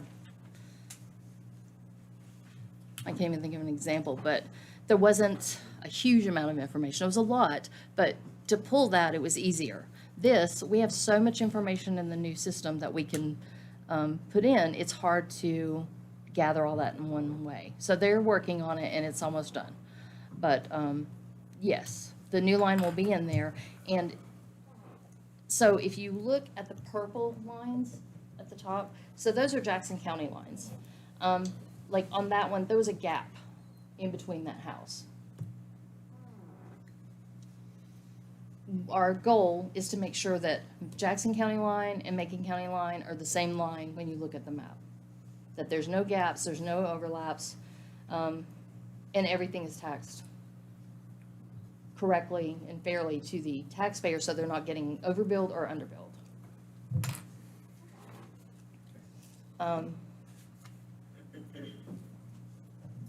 Abby, what about a new sale? If I'm that guy up there in Gold City and I've decided to sell, and Gary Shields is gonna build a house and straddle that line again, when that goes to closing, on the title search, what happens to that? You're gonna have to search them both. Do what? Well, I don't know. In the past, it was, I guess you're gonna have to search them both. There's many, many There's gonna be liens properties. that could have been filed, and if you're the contractor, where are you gonna file the lien? If you file on one of them, and it's the titling company, you're gonna have to search both of them, because if Ronnie Beal Construction files in Macon, but not in Jackson, that lien's still good, because it's on at least half the house. So, good question. Just a question. Because that's gonna happen. There's It's many, definitely many, gonna happen. we now have many parcels that have, and it will say in the deed that it's also recorded in this book and page in Jackson County.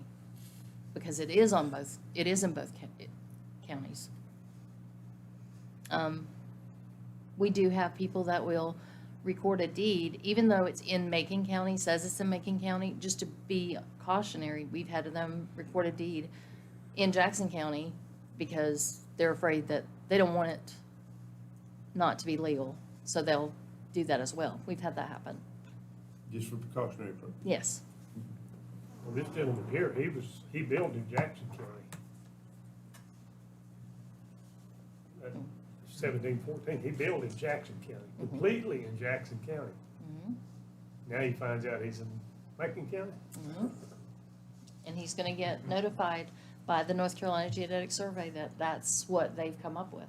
Do you all interact with these affected people? I mean, who notifies them? The state? The state does notify them, yes. Then they'll interact locally, I guarantee you. Yeah.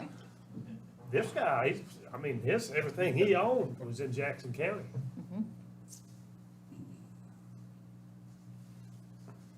Our taxes. Pardon?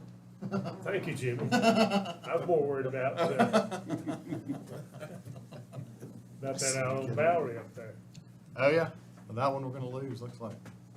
Which, the one on Sagey Sagey Mount, we're not gonna Sagey lose it. Sagey Woods, we're not gonna lose. We're gonna, so when you look at it, and I can't, Is that part of this? I mean, you do it all Yes. at once, or you do it in sections? no, we're doing all of it. It's the whole thing. The whole thing. So on Sagey Woods, it's a $9 million property. It looks like, because the boundaries go up like this, that's how it does. It makes like an arrow. And inside the arrow is now the, well, actually, it was an arrow. They changed it and they cut it off. So the point of the arrow is now gone. But it still encompasses the garage and a part of the walkway that goes to where the pool is. So on that's where the Jackson County Administrator and I have talked about. The only way to tax that house in both is to do a percentage. And, well, that was the suggestion from the state, but that really doesn't make sense in that, because the garage is only gonna be, I think it's like 500,000. And the rest of the house is millions. So we're gonna try to figure out how much is actually in Jackson, how much is in Macon, and work it out that way. We're just gonna have to, I mean, we're still in the works of talking about how we're gonna do this. You're saying overall, we come out well ahead, right? No, not necessarily. I can't give you, and this is another issue. So it's gonna take a year or more to do this. So our goal is to have it done by January 1st of 2023. 2023 is our reevaluation date. So any value I give you until then is gonna change on January 1st. I mean, I would have to do the January 1st. And normally, you have at least 20 days of, like, you have all the appeals. So people can appeal their reevaluation value. So those aren't set in stone either. So, I mean, I can give you a now, January 1st of 23, of the values now. I mean, I can figure that out. But January 1st, 23, it's all gonna change. Tell us about it then. Well, okay, so, all right. And this survey was done, and you had, and I apologize because I was not involved in the initial part of this. So this has all come above, but I can try to go back and have them come and do a search, if you'd like, of areas that are issues. That's what it is, Abby. I think so too, because for the most part, the line hasn't changed. One of the biggest problems is, or changes, is going to be the emergency management. That's where that's gonna come in. Not really emergency management, but like law enforcement. Because if a house moves from Macon to Jackson, then you're gonna call Jackson for the law enforcement versus Macon. Although Macon will get called, but they get called second, from my understanding. Fire, the same thing? Most of these places are gonna be in Macon County fire. Not all, but the majority. That's not gonna change. We were That's talking. where this whole conversation started. This is when it started, yep. So, I believe Jackson County pays Highlands Fire Department roughly $75,000 a year because of this, but there's still, just Josh, so I know you're familiar with these areas, but you go to the end of Bowery Road, the end of Highlands Falls, the end of Calisaja Club, you're in Jackson County, but the only way you get there is through Macon County. So where does all their trash go? Who provides all their recreation? When they call 911, they say it goes to Jackson County, but I can tell you, our deputies respond because we can be there a lot quicker in those times of need. So who provides other services, but who's collecting millions in tax revenue because of that massive tax base in that area? So that was my hiccup, is that Jackson County doesn't give us anything for providing the service. Well, we went through this whole rigmarole, and they eventually decided to give the fire department, I think it's $75,000 a year, to help consolidate that. But Macon County, the fire department came out well, but Macon County still didn't get anything. But at least we are coming to some type of resolution So for these people, so. with part of this, one of the discussions we're gonna have is the landfill fee. And we have not really had that discussion yet. We have talked about that we are going to have a discussion, but we have to figure out, like this house here, what are we gonna do with this? Because one of the rules used to be wherever the bedroom, the master bedroom was, is where you're gonna tax that house. Well, that's no longer really a rule except for maybe voting. The voting districts were based on that. I mean, people pass through dumping our landfill and our transfer stations all the time, I think. Well, You know. I at what get point do it. you- Has Jackson County passed this? Yes, they passed it last Tuesday. They call 911. Dispatch, I mean, it all goes through. That's true. But are there any real answer to that? I mean, really and truly? No, well, as Abby and I were talking, the real way to do it is that we ought to collect all those into Macon County. And then they draw the line at the Forest Service, because this area is 100% landlocked with Macon County and Forest Service. Jackson County can't get there any other way. Those ought to come into Macon County, but you know that they're not gonna give that. They won't give that up. But in reality, they should, and we provide the services, we collect taxes. Well, I They're mean, not gonna do that. the survey was supposed to be a third, this is the state, this is Sure. part of that Well, resolution This helps. that said, this is the fair way to do it. Like, a lot of the houses right across the view of Whiteside Mountain, right through the middle of the houses.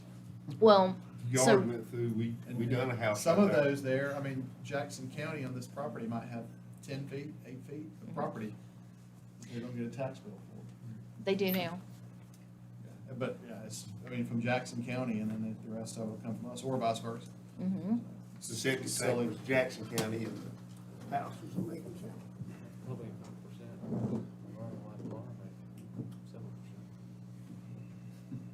It's big. What do you think, We Abby? take care of it.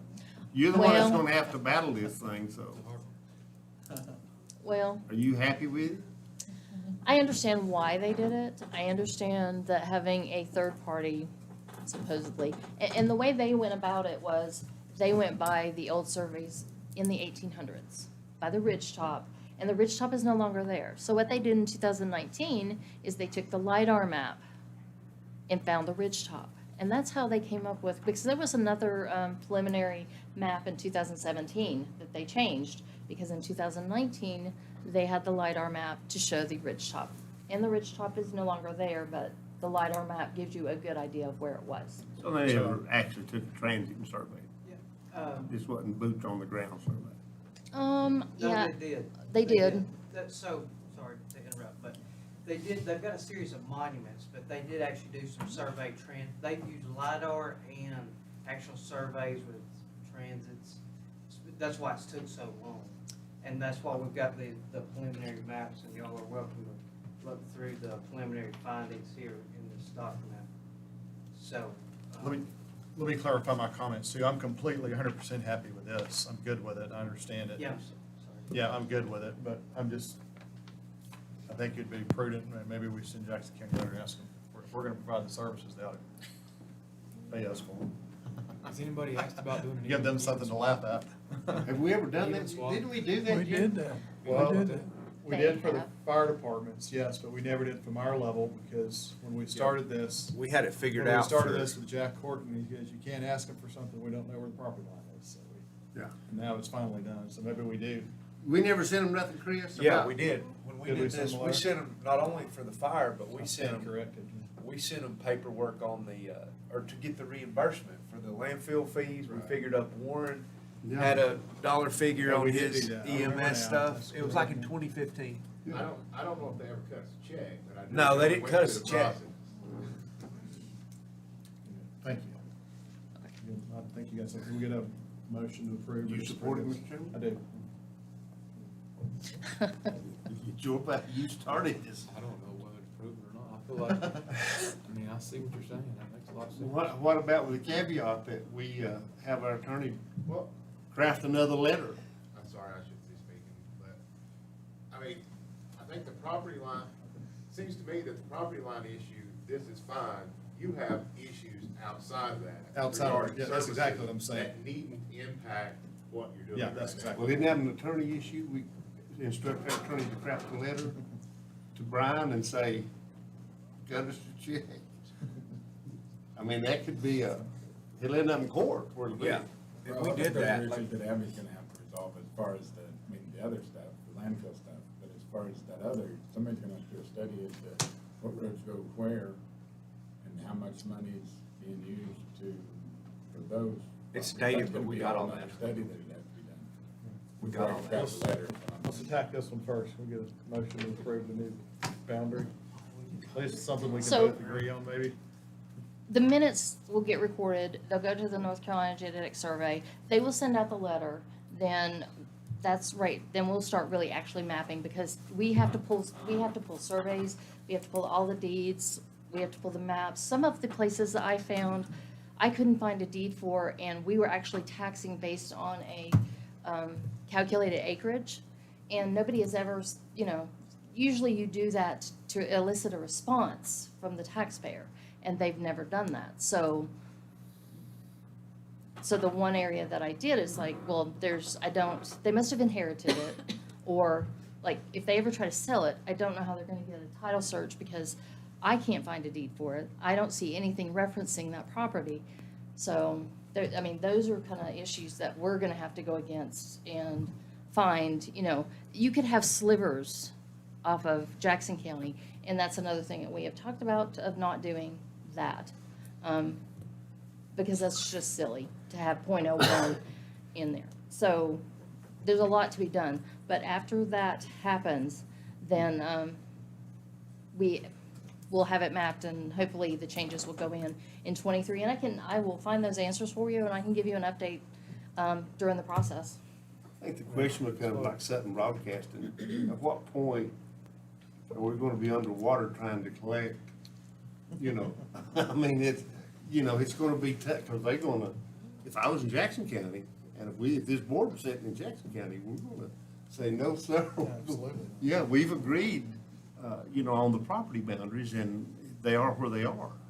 And, It's two separate issues. I mean, it's two separate things. Well, and like I said, and like I told Mr. Tate, that we haven't talked about, like, we've never taxed or we've never done a landfill fee.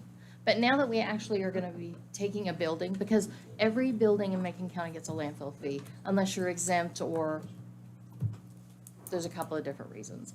But we could never actually, we had to manually do that before. It was very difficult. So now, if you have a building on there, and we're gonna show a building on there, you can actually attach a landfill fee. Now, whether it be the 108 or we're gonna split that too, I'm not sure. That's another discussion. You sure put Crystal's cell phone on. Approve this I feel- boundary. What's that now? The property boundary, the line is what it is. I agree with Johnny. I make a motion to approve.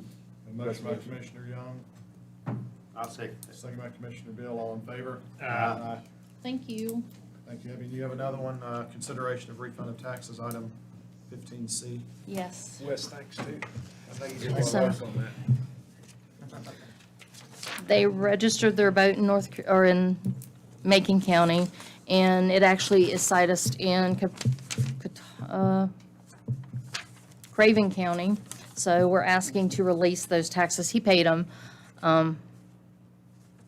because he actually lives here, but his boat lives in Craven County and needs to be taxed there. So I'm asking for a release for that. Motion to approve the tax refund. Motion by Commissioner Bill, second by Commissioner Shields, all in favor? Aye. Thank you. And I want to thank Wes Hall, and he's already left, but I wanted to thank Wes Hall. Wes, it's bedtime, it's 8 o'clock. I know, he's starving, poor child. He's done a great job in helping me with all of this. But thank you. All right, 2-minute time limit, come on. Come on. Yeah. 2 minutes. I mean, y'all can vote as I'm walking up there. All right, recommendation for landfill phase 1 and 2 closure, design, and construction engineering services. Oh, no, look what he's got. McGill, motion, second, approved. My recommendation, in your package, you see the summary tab, went through the RFQ process, and of course, you can't do these services on money, so you come up with your criteria and lay it out and score it, and you see the results. If anybody needs a copy of that, I have some here, or if anyone has any questions about, well, actually, there is one question that I want to, did anybody say yes? I didn't see anybody say yes, but Paul's looking very interested. I'm gonna give Paul. I think I'm liaison to that dump over there. He used to be, I don't know, yeah, it's not a dump, we don't do dumps anymore. So, to be clear, this is for the engineering services. This, what I'm asking for is you to approve our recommendation of a firm to provide these services to when, then we would meet with that firm, negotiate with that firm, come up with a contract and a scope of work and design and like, you know, how we're gonna cap, if we're gonna do a gas system, you know, all that stuff. And then I will come back to you for approval of the actual contract. So this is just approving. 15,000, right, is that max, is that the total? I mean, probably for like the first week's work. That's what it says in here. What's that? No, you're looking at my second agenda. You're item. looking at B. Oh. Yeah, you've jumped I ahead. must have missed You one. jumped ahead. It was an Excel file that was emailed to y'all separately, I think. Yeah. Can we get a motion to see approve that. the recommendation for landfill phase 1 and 2 closure, design, and construction engineering services? So move, Mr. Do we have Chairman. what's the name of the firm? McGill Associates. For McGill and Associates. We got a motion by Commissioner Higdon, second by Commissioner Young. Any further discussion? All in favor? Aye. Weak eye. That looked like a nut. All right, Next so item. next item, In your package, I mean, I don't want to bore you with all the details, but we need, the details were sent in your package. But I am seeking an exemption from, the RFQ process for engineering and geotechnical services under $50,000 for Benell Lemons, basically to get our groundwater program. There's been reporting issues, and we're going to have to go with a new firm. The firm that we've been with for a very long time, Reich Labs, got bought out by Pace Labs, and the services that Reich was providing for us, Pace, it's not really, they don't do that. And so, in essence, that wasn't getting done. And so, BLE that actually did the hydro design of Cell 3 has sent a proposal, also in your package, to get us caught up and up to speed. And then sometime before April of 2023 this is one, right? Yeah, so 2022, we'll have to select a firm to start doing this, but this is to get us caught up from the last 4.5 events. We'll get a motion. That's the 14.9, right? Yes, sir. And it's an estimate. Yes, sir. It's an estimate. That could fluctuate. It ain't gonna fluctuate down, we know that. Well, it's not going to fluctuate up because The task is pretty well laid Ta- out. Yeah, and I mean, I'm not saying y'all didn't in-depth read what I submitted, but if you read the contract, you would see some of this work's already completed, which I know is a big no-no, but they had to do some work to define the scope.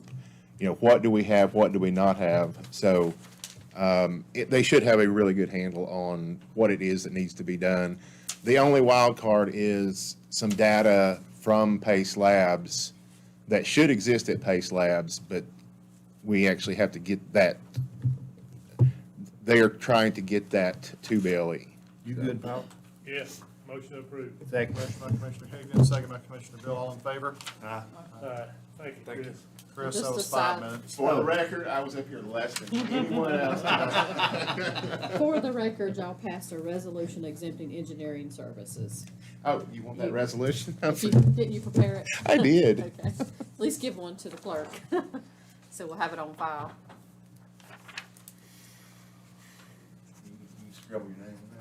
Because if y'all recall, any fee under 50K or engineering, survey, and architect, you can do a resolution exempting from the request for qualification fees. Just want to make sure everybody's clear what we're You doing. want a break, or you want to keep trucking? Now look at me. 2 minutes, just 2 minutes. We never done that in 2 minutes, right? But that, you can say that. Oh. What else have we Get got? started. How long we got left here, Jim? E, F, G, and H. I'd say these schools may take a few minutes, so. It's pretty, Yeah, the school's probably gonna be a lot of. probably get through it. Just keep going. All right, item E, change order number 13 on Macon Middle School renovation project. Jack? This may be the last one of these. Those are cookies back there. That's a good joke. He's spinning. I appreciate your humor. This one's pretty simple. There was some door hardware we had to change out because we changed the swing of the doors. The northeast bathroom floors, when we pulled up the old tile, in that northeast wing, they put the slab must have been very much out of level. They put a slurry on top of it to level it up. And in some places, the adhesive that holds the tile down was stronger than the slurry, and it came up too. So we had to pay extra to have that leveled. The transaction window work, some of the windows are out of square, and the windows we ordered were square, so we had to make some brake metal to close the gaps. That's what that's about. The screw bulges in the northeast roof, the membrane is still under warranty, and we thought the screws would be too, but they were not. So the screws that are popping up, want to pop up through the membrane, were not covered under warranty. So we're using the company that roofed the rest of the building while they're there to do this. Put those screws down, they stick up about that much. And let's see, the new faucets in the classroom, there's 13 classrooms in that northeast wing, and they each have a sink with faucets that were, every time you turn them on, they leak. Water runs out in the cabinets, and it's rotting in the cabinets. We're going to have to tear some of them out and discard them, but we need to replace the faucets before we have to throw them all away. What percentage of completion are we at, Jack? Are we at 80? Yeah, close to 80. That's what it looks like. So Yes. it we is got close how to much left in contingency? If we take out 18,000? Let's see. 15. Currently, we've got 461, 520. After this 17, 396, be 444, 124. Motion to approve. Got a motion by Commissioner Dugan, second by Commissioner Shields, all in favor? Aye. Sorry, go ahead, Laura. And the motion also include a budget amendment from the project contingency It in the amount of includes that, 17, too. 396. Yes, it does. Thank you. Commissioner Bill, Commissioner Shields. Good. Aye. Thank you, Lori. And let's just say a word for Jack Morgan, because Jack is retiring on the 30th. And, you know, not only, I think I can speak to Jack better since we started with the first grade together at downtown Colossaga, that Jack he was held captive in Haywood County for a while, and he escaped and come back to Macon County, and we're losing a real asset during all this school construction over the past 15 years.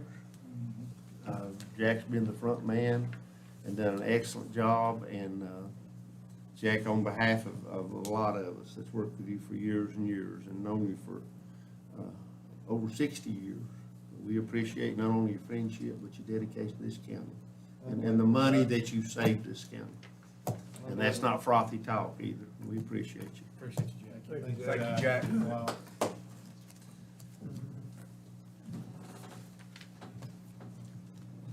All right, resolution accepting architectural services for the Macon Middle School locker room project. Lloyd? We got Derek. the Macon Middle School locker room project. Each of our liaisons can speak to this if they would like as well. As you know, we went back to the drawing board on the Macon Middle School locker room project. Got a design that we felt after meeting as a liaison committee is going to better suit the needs of the students as well as the staff out there at Macon Middle School. With that being said, the previous design was drawn by our great friend and good friend of the county, the late Tom Ritter.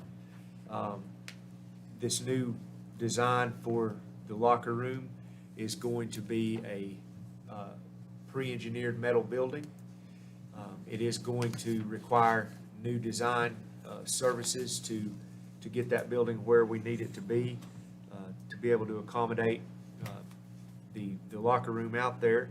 So with that being said, we received a quote back from Novus Architecture for $49,700, which is under the $50,000 that is required for professional services before an RFQ would have to be issued. So with that being said, in order to keep this project moving forward, if we go ahead and approve this in the amount of $49,700, Novus Architecture can get started on those design services for that locker room project. Question, Lori, if, Yes, sir. as we know, during any drawings, there'll be changes by the school board probably, or changes by anybody. If the changes exceed that after we award this base contract, what happens? Good question. I don't think there should be any changes. I mean, haven't y'all been meeting and kind of ironed it out? Yeah, there's not, but $300, $300, they don't get your pencil out of the pocket for $300. Yeah. Are we not bidding on a set of turnkey plans for that? Yeah, that's what they're gonna give us. That's But what. there'll be changes in that. Well, from our talks with them and the liaison committee we had Novus there to go over the plans and show everything that we wanted there, and that was the quote we received. Now, I don't anticipate, Jack, what's your feelings on that? The design we gave them was what the school board agreed on and the liaison committee agreed on. It's increased square footage, and we went away from the masonry building to the metal building to be able to obtain that. And you know, the design work on the metal building is pretty straightforward. The only thing that could be the wild card, and I don't expect it to be, would be the mechanical or plumbing or the electrical. I just know $300 is not much margin. Yeah, it's not, we won't pay for the heavy premium. Well, have they presented us with a contract? I mean, how is it written? Proposal. Okay, so we don't have a contract, we'd have to We'd have to work through a contract, and in the contract, we could definitely say, this is the fee, no Any changes. changes will be No changes, you know. free.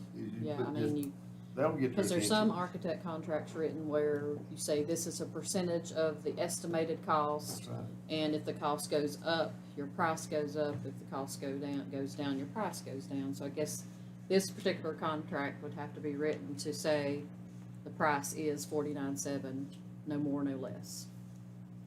I think that, if that 50,000 threshold is firm going forward, we could, you know, the LGC would look frown on that. We'll make it, we'll, Guess they'll make it, they won't do it. yep. Make a motion, we approve it. We have a motion by Commissioner Shields, second by Commissioner Young, all in favor? Aye. All right, Franklin High School, County Manager Derek Rowland and Finance Director Lord Parker. Yes, thank you, Mr. Chairman, and first I would like to introduce to you Mr. Paul Boney with LS3P and Associates. He has made the journey up here and sat there patiently all night. Paul, we're glad to have you with us. Glad you could be here. What we have tonight, Mr. Chairman, is something that Mr. Boney and the liaison committee, since LS3P was the architect that was chosen for this project, we have drafted, working together with Mr. Boney and his associates, working alongside the liaison committee, have got a contract here that we feel is representative of the scope of services that was outlined by this board for the Franklin High School project. What this is going to entail, as you will see in your agenda packet, in getting through all the contract work, and just turn to the exhibits. And then the very back there, there'll be the last pages on your contract. Exhibit A, what we're going to do in phase one, and certainly if the liaisons want to jump in at any time, this contract's going to consist of the schematic design and design development phase of an athletic facility. That is going to come in at a cost for the design and design development phase, which is all we'll be approving at this time, of $210,000. Concurrently with that will be phase two, which is going to be an advanced planning study, and Mr. Boney can certainly speak more to that. Essentially, they're going to be going through Franklin High School and analyzing what it would cost to bring that building up to a 50-year lifespan. That has a flat cost of $385,000. So we'll be approving that tonight as well. And with that being said, Mr. Boney, certainly glad you're here. If there's anything, that was kind of a brief overview, and I know if anybody has any questions, Mr. Boney will be happy to answer. Well, I think Mr. Rowland's done a good job of kind of outlining the high-level framework of what we've been working with Ms. Carpenter and also Mr. Ridenhour on, and with Derek on putting this contract together.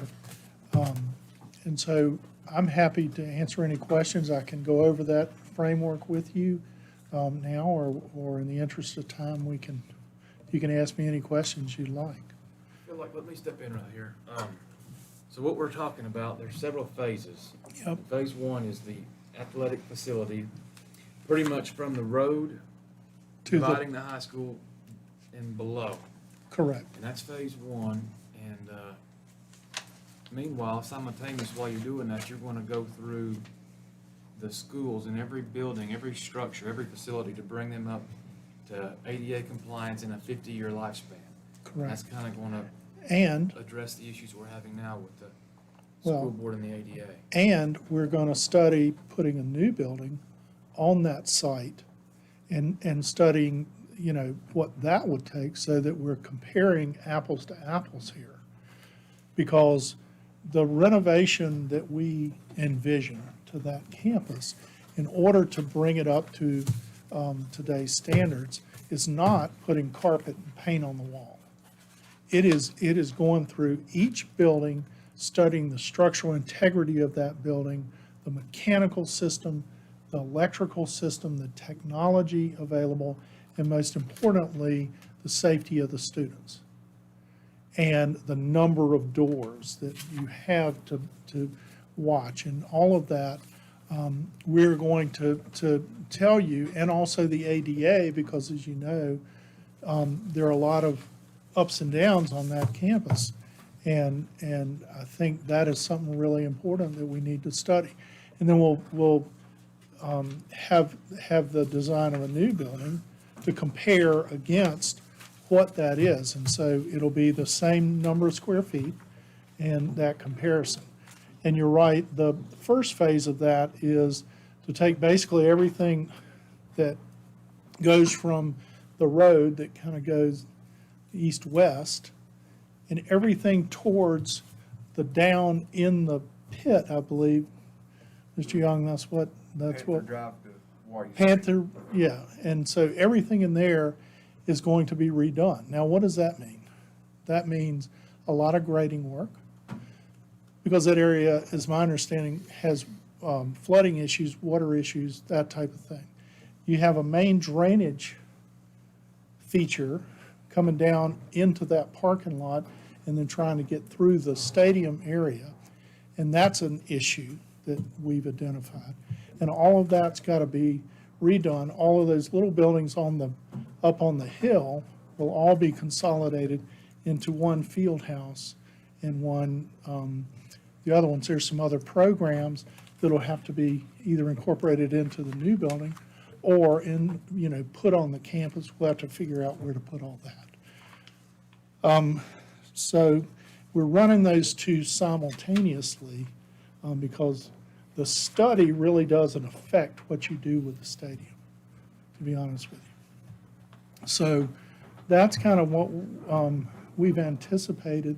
That's what we've talked about to date, and we're ready to get started whenever you want us to. How are we going to pay for this, Mr. Miller? We have the money in contingency. In contingency? Yeah. About the Yes, sir. drainage, you've always heard about drainage in the pit. Yeah, 3 months ago, after a 2-inch storm event, Yeah. we went over there and walked the whole campus. yeah, And every drainage grate down at the pit was covered with 1 to 3 inches of leaves, sand, dirt, asphalt chunks. And obviously, the drainage wasn't working, because wasn't anything getting into drainage. Has that underground drainage system, and I work in water movement, that's Okay. what I do. yes, sir. Has that system ever been mapped, cambered, It is. evaluated? We have asked for surveys of that as the first thing we would do in order to identify what those issues are that you're talking about. But are you going internally, are you gonna map those, or, I mean? I hope so, it's good to yeah. say that it's bad if you don't know what's there. You're absolutely correct. And so we want to know what the facts are, and then we will follow the facts to solve the problem. We don't come with a preconception.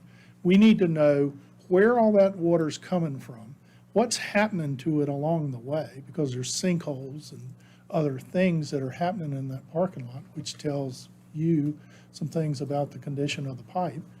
And also it has to do with the height of those grates and whether they're able to actually take the volume of water, and can you get it across the street, or where's it trying to get to? And so all those things are things we're getting ready to discover that I don't personally know right this second. I have my opinions, but though it would only be prudent for us, I believe Jack's still here. I think Jack's ordered the surveys for us to begin that process. Well, there's drainage basins up on the hill above. Yeah. That- There are drainage basins everywhere.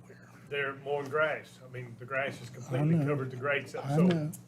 gutter drains, all that gutter water has nowhere to go on the building, so what relevance does general maintenance have to do with this? I mean, if you've got 10 gutter grates out there, Well, first of all, we need to identify where those issues are, okay?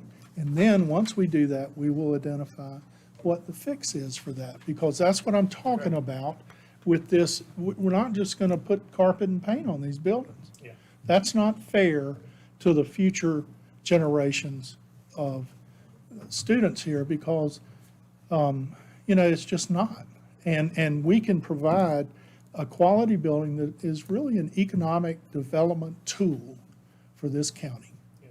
And you think about the number of jobs and young people's lives that can be affected by this particular project. Not to mention, what are we going to do with 1,200 kids while we're fixing the campus?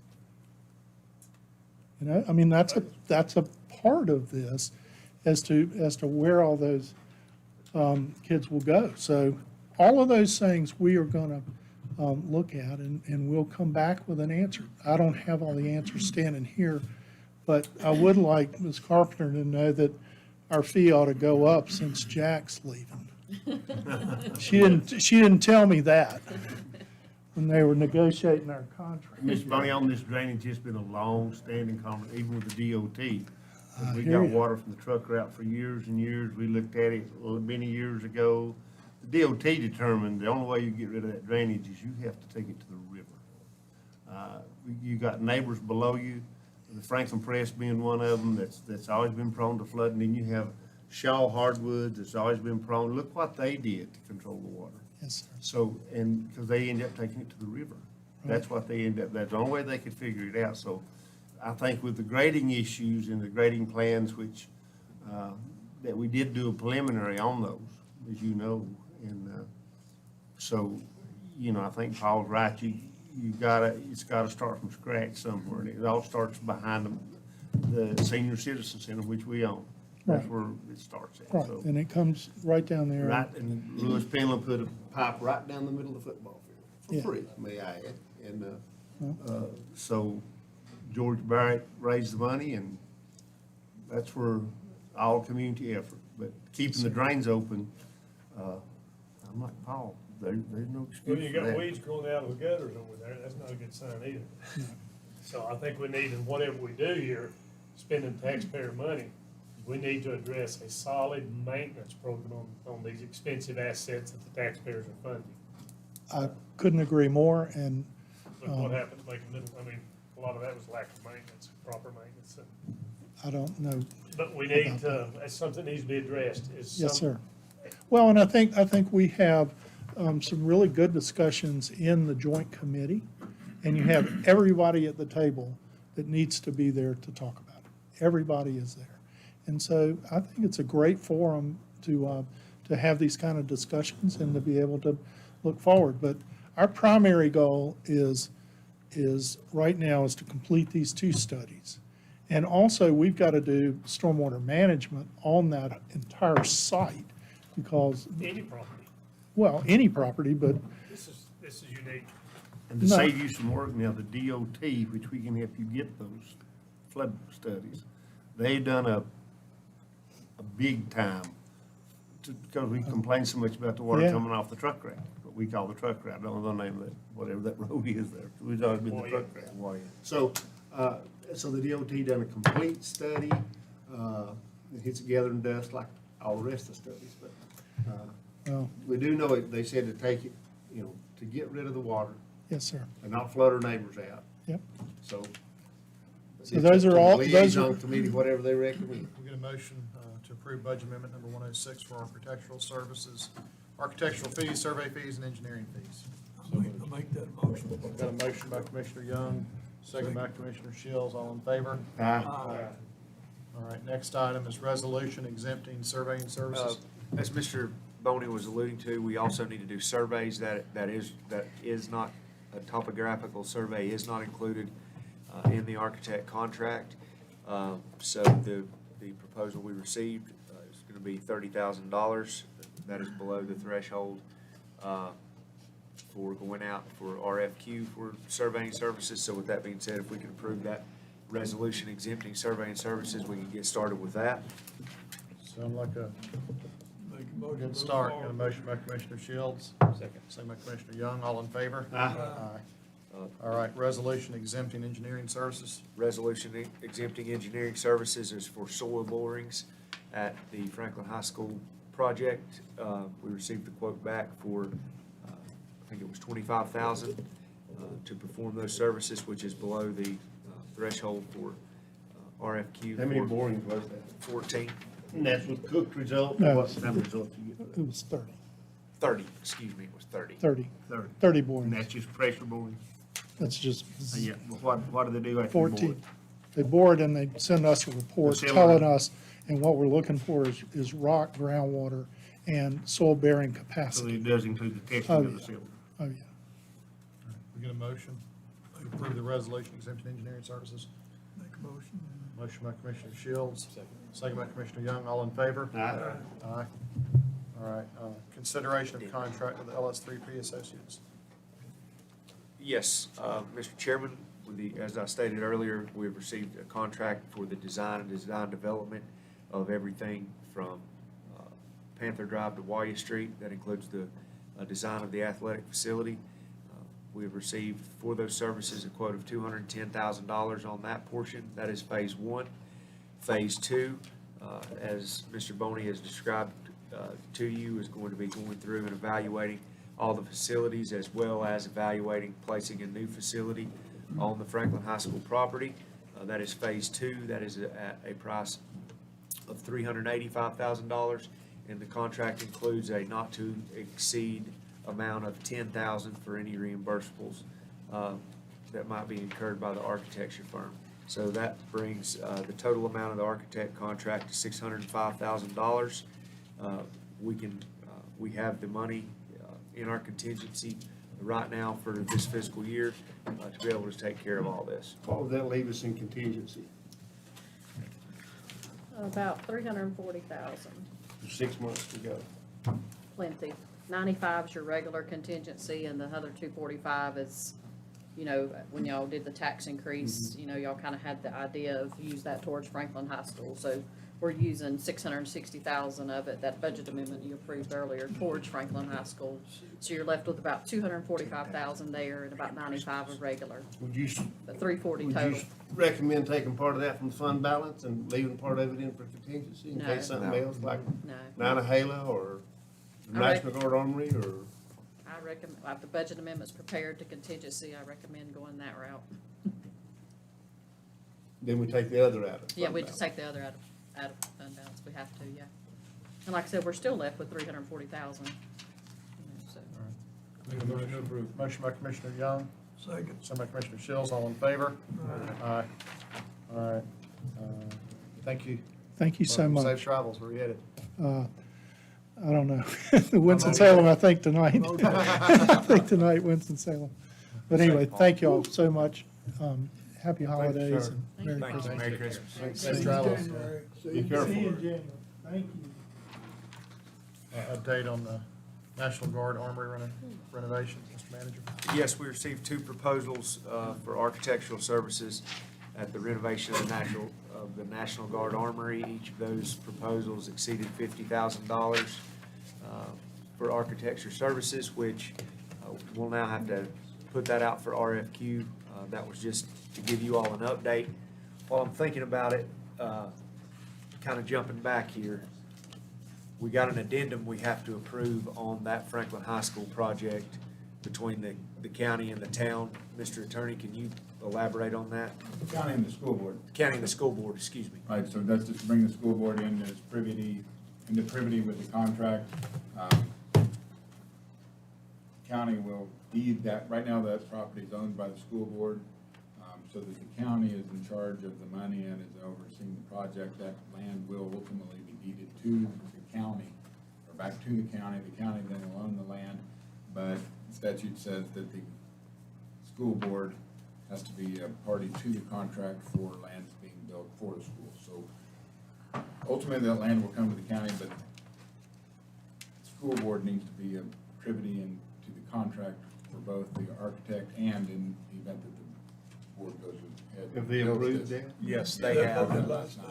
do they have to be a party to the survey or the engineering services? No, Or is that no. just the county? I don't think they have to do that. So we need to approve that as well. We'll get a motion to approve that, So moved. which is the transfer of lands. Is that what Well, no, we're doing? not transferring lands yet. We're just we've got an addendum allowing the school board to be a part of the contract with the architect. LS3P. All right. That's by law. Got a motion by Commissioner Young, Second. second by Commissioner Bill, all in favor? Aye. Let the record reflect that's 4-0, Commissioner Shields has stepped out. All right, do we have anything else on the armory? Or is that- No, we're just gonna have to advertise that for architectural services and just to give y'all the heads up that it's looking like it's gonna be around $100,000 for the architectural services for that renovation. So we'll let y'all know more. Okay. Let me just ask a stupid question, Terry. Have we had conversation about, just like we stated earlier, this board depended on Jack for so much. Even after his retirement, who we really, he's eyes and ears for us. We've done it for a long time, but, we had Mr. Bell, done it for a long time, and then Jack took over and done it for a long time. And that's really helpful. Yeah, we're definitely. Have a discussion. We're looking into that. Thank you. All right, now consent agenda, we get a motion to approve. So moved, Mr. Chairman. Motion by Commissioner Bill, second by Commissioner Young, all in favor? Aye. Let the record reflect the 4-0 vote. We have appointments out of the Board of Health. We have Jerry Hermanson of Highlands, who will fill the open slot as general public member. Dr. Michael Dupuy of Highlands, who will fill the open physician slot. Dr. Roy Lenzo of Franklin, who will fill the unexpired term of Dr. Jeff Todd as veterinarian. Ellen Shope of Franklin, who would be a reappointment. And I don't know if the health board's approved these or not. I mean, it's gonna- Kathy said they had. They did? Yep.